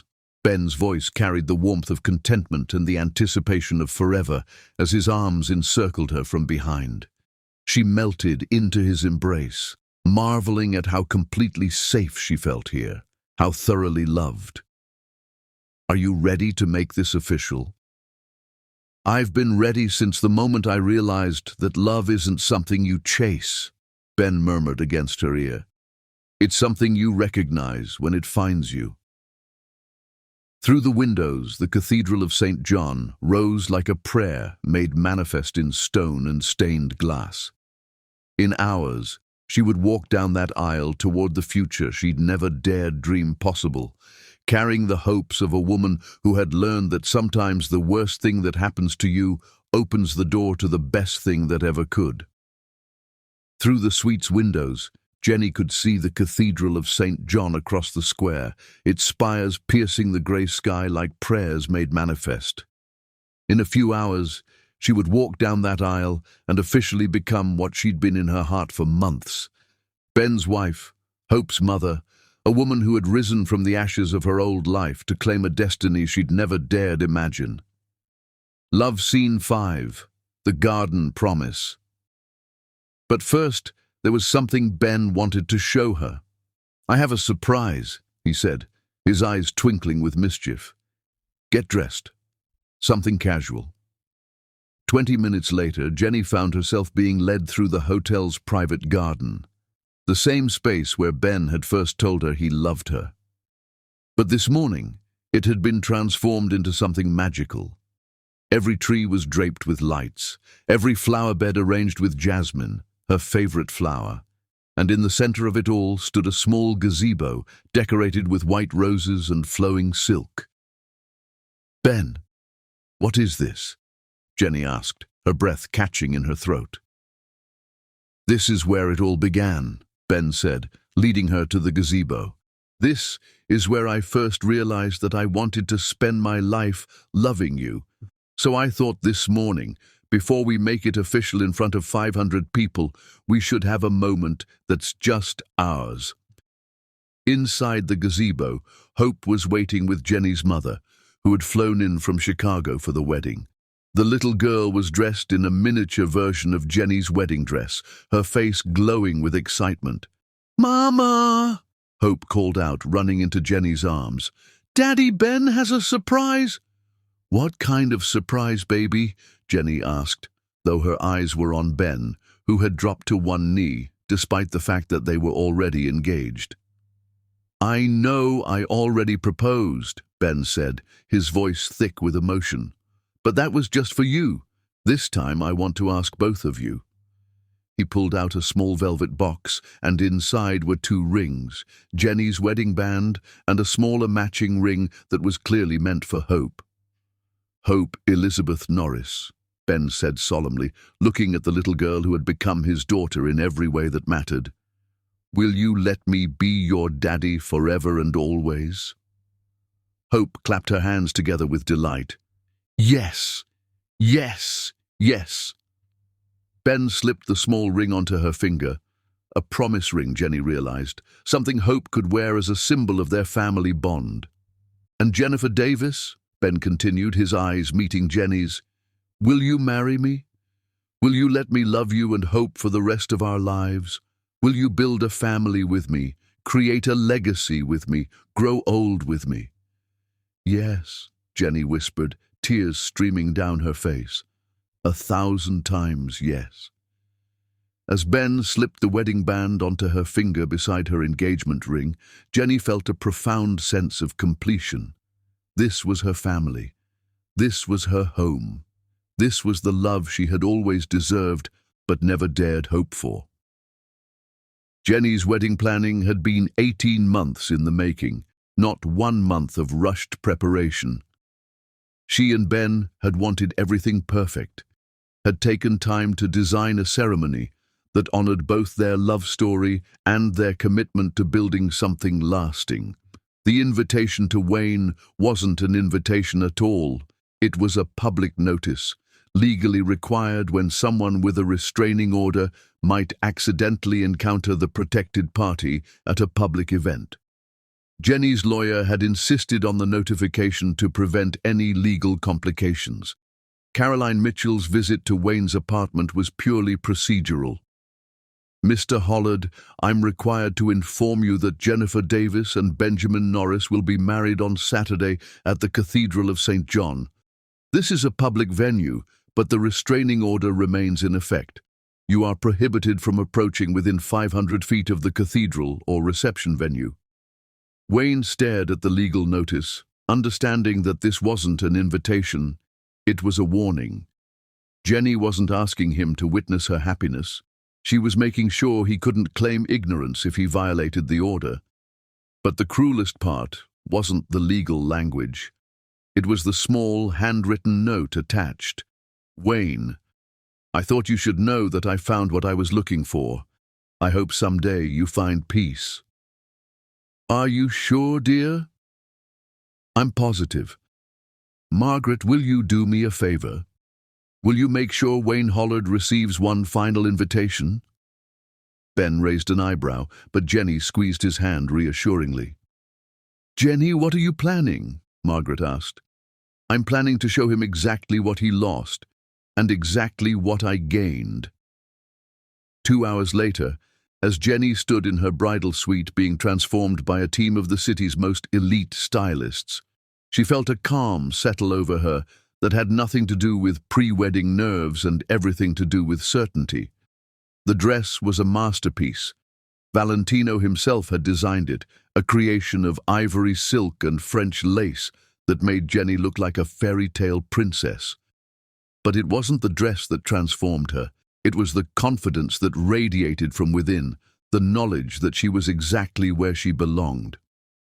"You look like a queen," her mother said, tears streaming down her face.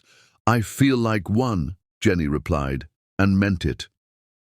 The Cathedral of St. John was packed to capacity when Jenny arrived.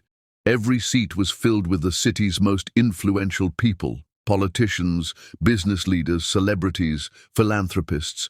It was exactly the kind of wedding Wayne had once mocked her for dreaming about, the kind of society event he'd told her she could never be part of.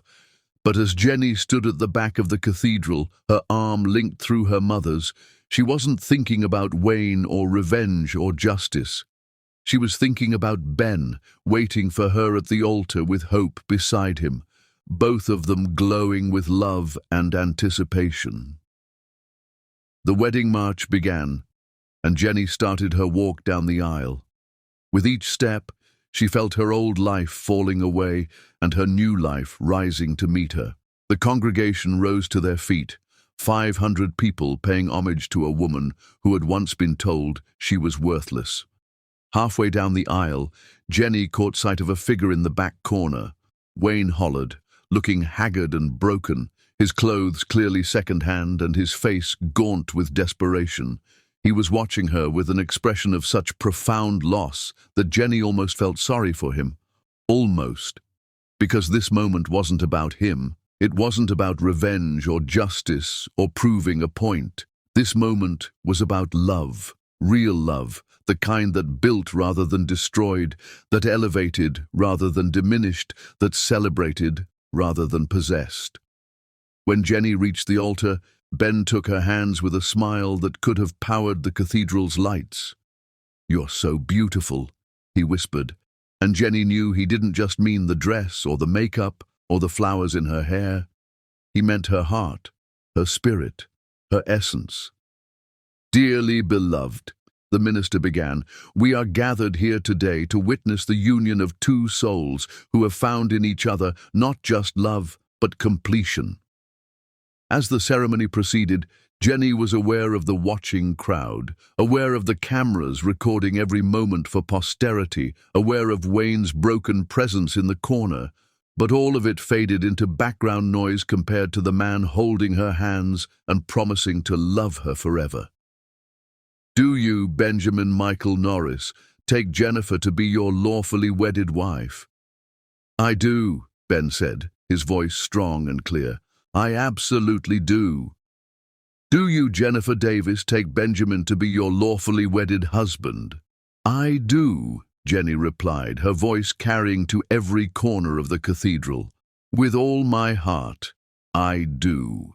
As they exchanged rings and sealed their vows with a kiss, the congregation erupted in applause, 500 people celebrating a love story that had risen from the ashes of cruelty to become something beautiful and true. But the sweetest moment came when Hope, who had been standing patiently beside them throughout the ceremony, tugged on Jenny's dress. "Are we a real family now?" she asked in her clear, carrying voice. "We were always a real family, sweetheart," Jenny said, kneeling down to Hope's level. "But now it's official." As they walked back down the aisle as husband and wife, Jenny caught one last glimpse of Wayne. He was crying openly now, his face a mask of regret and loss. For a moment, their eyes met across the crowded cathedral. Jenny felt no anger, no bitterness, no desire for further revenge. Wayne Hollard had already received the ultimate punishment. He had to live with the knowledge of what he'd thrown away, while she got to live with the joy of what she'd found. The Queen had married her king in front of everyone who mattered, in a ceremony that would be talked about for years to come. And the man who had once told her she was worthless got to watch it all from the shadows, knowing that his cruelty had led directly to her triumph. It was perfect. It was justice. It was love conquering all. And it was only the beginning. Chapter 10. Love. Triumphant fairy tales, Jenny had discovered, were inadequate preparation for the reality of having every dream you'd never dared voice come true in spectacular, overwhelming abundance. The Grand Meridian Hotel's ballroom had been transformed into something that surpassed even her most ambitious fantasies. Crystal chandeliers casting rainbow light across marble floors where 500 of the city's most influential people celebrated love's triumph over cruelty. Every detail spoke of perfection achieved through unlimited resources and unlimited devotion. Orchids flown in from Thailand, champagne that cost more per bottle than most people's monthly salary, an orchestra whose music seemed to flow directly from heaven. But none of the material splendor could compare to the way Ben looked at her as they waltzed across the floor, like she was his miracle made manifest, his answered prayer dancing in his arms. "Happy doesn't seem like a big enough word," she whispered as he spun her with practiced grace. "Then what would you call this feeling?" Ben asked, his eyes holding the kind of warmth that could melt centuries of winter. "Coming home to a place I never knew existed," Jenny replied, and felt tears of pure joy threaten to spill down her cheeks. Around them, the 500 guests, senators, business moguls, celebrities, philanthropists, watched with genuine warmth. These weren't just society acquaintances fulfilling obligations. These were people who had come to genuinely love and respect Jenny for her intelligence, her compassion, and her dedication to making the world better. "Mrs. Norris," came a gentle voice, and Jenny turned to see Hope approaching in her flower girl dress, which had somehow remained pristine despite 3 hours of celebration. "Yes, sweetheart." Jenny knelt down to Hope's level, her designer gown pooling around her like spilled moonlight. "I have something for you," Hope said seriously, producing a small wrapped package. "Daddy Ben helped me pick it out." Jenny opened the gift to find a delicate gold bracelet with 3 charms, a heart engraved with Mama, a star engraved with Daddy, and a small flower engraved with Hope. "It's our family," Hope explained proudly, "so you'll always remember that we belong together." Jenny's eyes filled with tears as she fastened the bracelet around her wrist. "It's perfect, baby. Thank you." "And now I have a surprise for both of you," Ben said, his voice carrying a note of excitement that made Jenny look up sharply. "What kind of surprise?" she asked suspiciously, though she was smiling. Ben reached into his jacket pocket and pulled out an envelope. "I may have purchased something without consulting my wife first." "Benjamin Norris, what did you do?" "I bought us a house," Ben said, grinning at her shocked expression. "Not just any house. The Whitmore estate.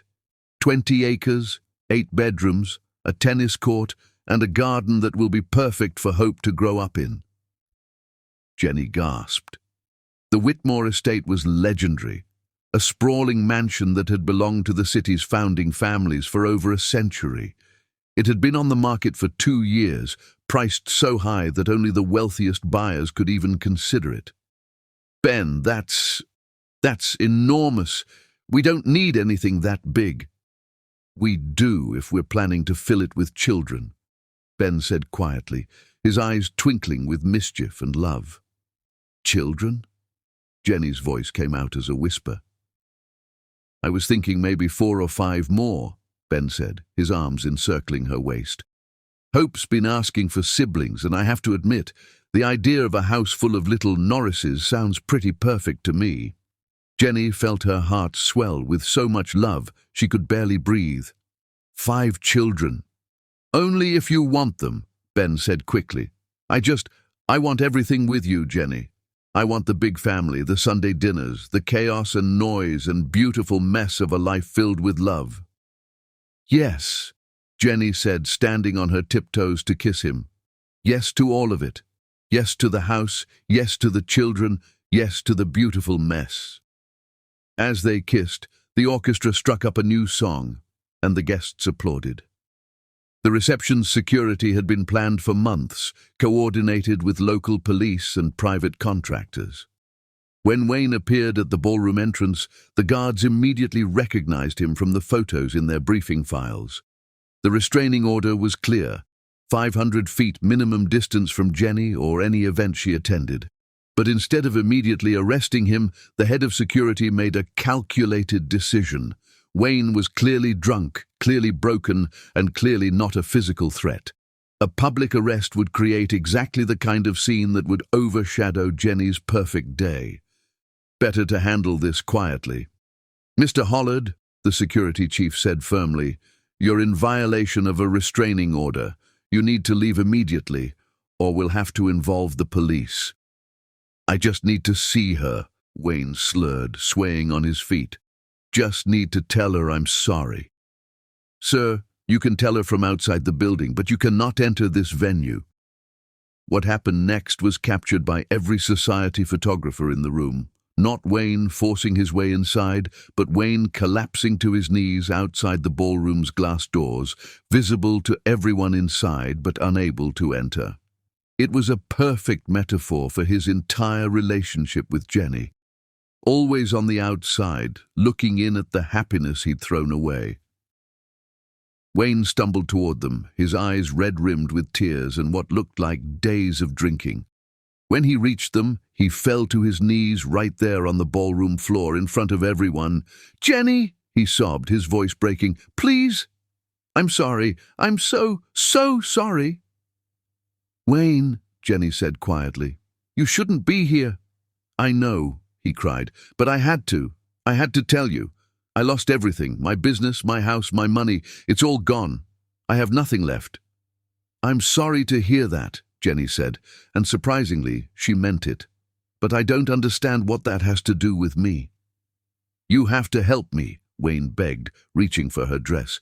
"You have connections now, influence. You could save me. You could—" "No," Jenny said firmly, stepping back from his grasping hands. "I couldn't. And I wouldn't." Wayne looked up at her with desperate, pleading eyes. "But I love you. I've always loved you." "No, Wayne," Jenny said, her voice carrying clearly across the silent ballroom. "You loved the idea of owning me. You loved having power over me, but you never loved me. Because love doesn't destroy, it builds. Love doesn't diminish, it elevates. Love doesn't throw away, it treasures." She gestured to Ben, who stood beside her with quiet strength. "This man loves me. He's shown me what real love looks like. Patient, kind, supportive, encouraging. He's never tried to make me smaller so he could feel bigger. He's helped me become the best version of myself." Wayne's face crumpled as he realized the truth of her words. "But I could learn," he whispered. "I could change." "Maybe you could," Jenny agreed, "but not with me. That chance is gone, Wayne. You threw it away the night you threw me out in the rain." She knelt down to his level, her voice gentle but implacable. "Wayne, I want you to look around this room. Really look." Wayne's tear-filled eyes swept the ballroom, taking in the elegant decorations, the distinguished guests, the obvious wealth and sophistication of the celebration. "Every person in this room respects me," Jenny continued. "They value my opinion. They seek my advice. They celebrate my happiness. I have built a life that matters, a love that enriches, a family that cherishes me. I have everything you told me I could never have." "I know," Wayne sobbed. "I see it. I see what I lost." "Good," Jenny said, standing up. "I want you to remember this moment, Wayne. I want you to remember that when you had the chance to love me, you chose cruelty instead. When you could have built a family with me, you chose pride instead. When you could have had everything you see here tonight, you chose nothing." Wayne remained on his knees, his shoulders shaking with sobs. "What am I supposed to do now?" "You're supposed to live with the consequences of your choices," Jenny said, her voice neither cruel nor kind, simply honest. "Just like I had to live with the consequences of yours. The difference is my consequences led me to happiness. Yours will lead you wherever you decide to take them." She gestured to the security guards. "Please escort Mr. Hollard out, and make sure he understands that this is the last time he'll be welcome anywhere I am." As the guards helped Wayne to his feet, he looked at Jenny one last time. "I would have married you," he said desperately. "If I could do it over, I would have married you." Jenny smiled sadly. "No, Wayne. You would have married me to possess me, to control me, to keep me small and grateful. Ben married me to celebrate me, to partnership with me, to help me become everything I was meant to be. That's the difference between you and him. And that's why I'm here with him, and you're leaving alone." As Wayne was escorted out, the ballroom remained silent for a moment. Then, slowly, the applause began.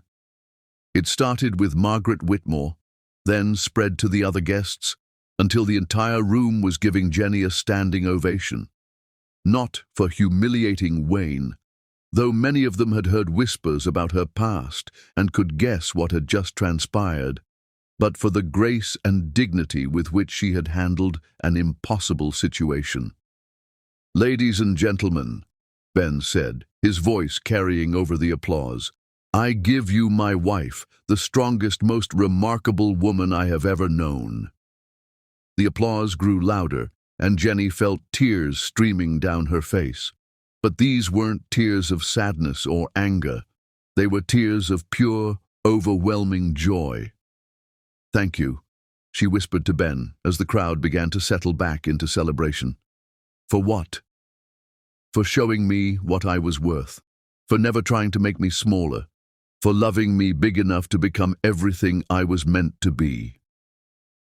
Ben cupped her face in his hands, his thumbs brushing away her tears. "Jenny, you didn't become remarkable because I loved you. I fell in love with you because you were already remarkable. I just helped you see it." As the evening wore on, the reception continued with even more joy and celebration than before. The confrontation with Wayne had somehow cleared the air, removing the last shadow from Jenny's perfect day. She danced with Ben, with Hope, with her new father-in-law, with dozens of friends and colleagues who had become her chosen family. Late in the evening, as the party was winding down, Jenny stepped onto the hotel's terrace for a moment of quiet reflection. The city spread out below her, twinkling with lights that looked like earthbound stars. "No regrets?" Ben asked, joining her at the railing. "About what?" "About Wayne. About letting him see what he lost. Some people might say you were too kind to him." Jenny considered this. "I wasn't being kind to him, Ben. I was being true to myself. The woman you fell in love with doesn't humiliate people, even people who hurt her. She rises above them." "And the woman I fell in love with," Ben said, pulling her into his arms, "is going to make an incredible mother to all those children we're going to have." "All 5 of them?" Jenny laughed.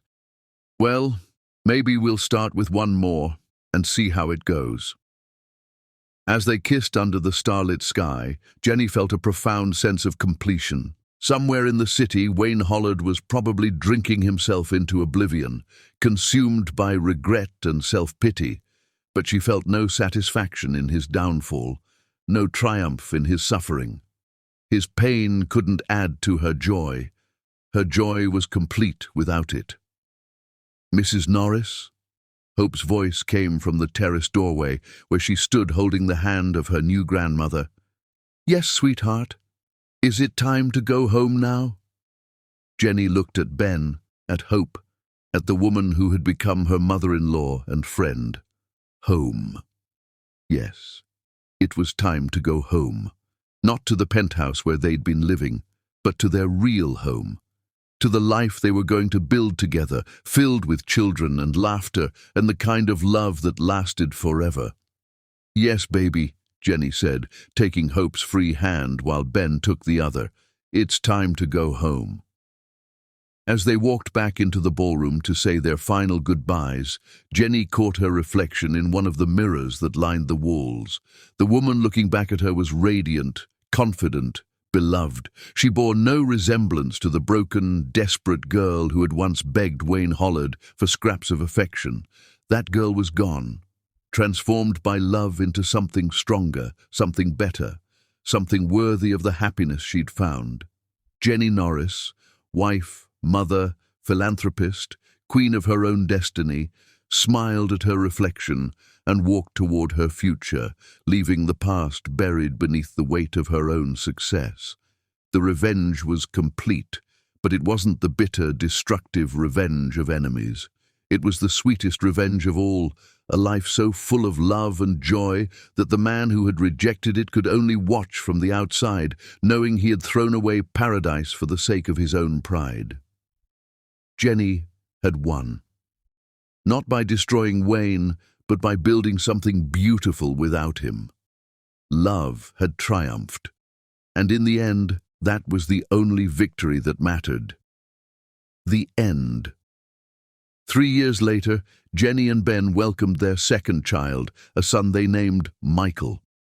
Wayne Hollard was never seen at another society event, though rumors persisted that he had left the city entirely, unable to bear witnessing the happiness he had forfeited. Hope grew up knowing only love, security, and the unshakable knowledge that she was exactly where she belonged.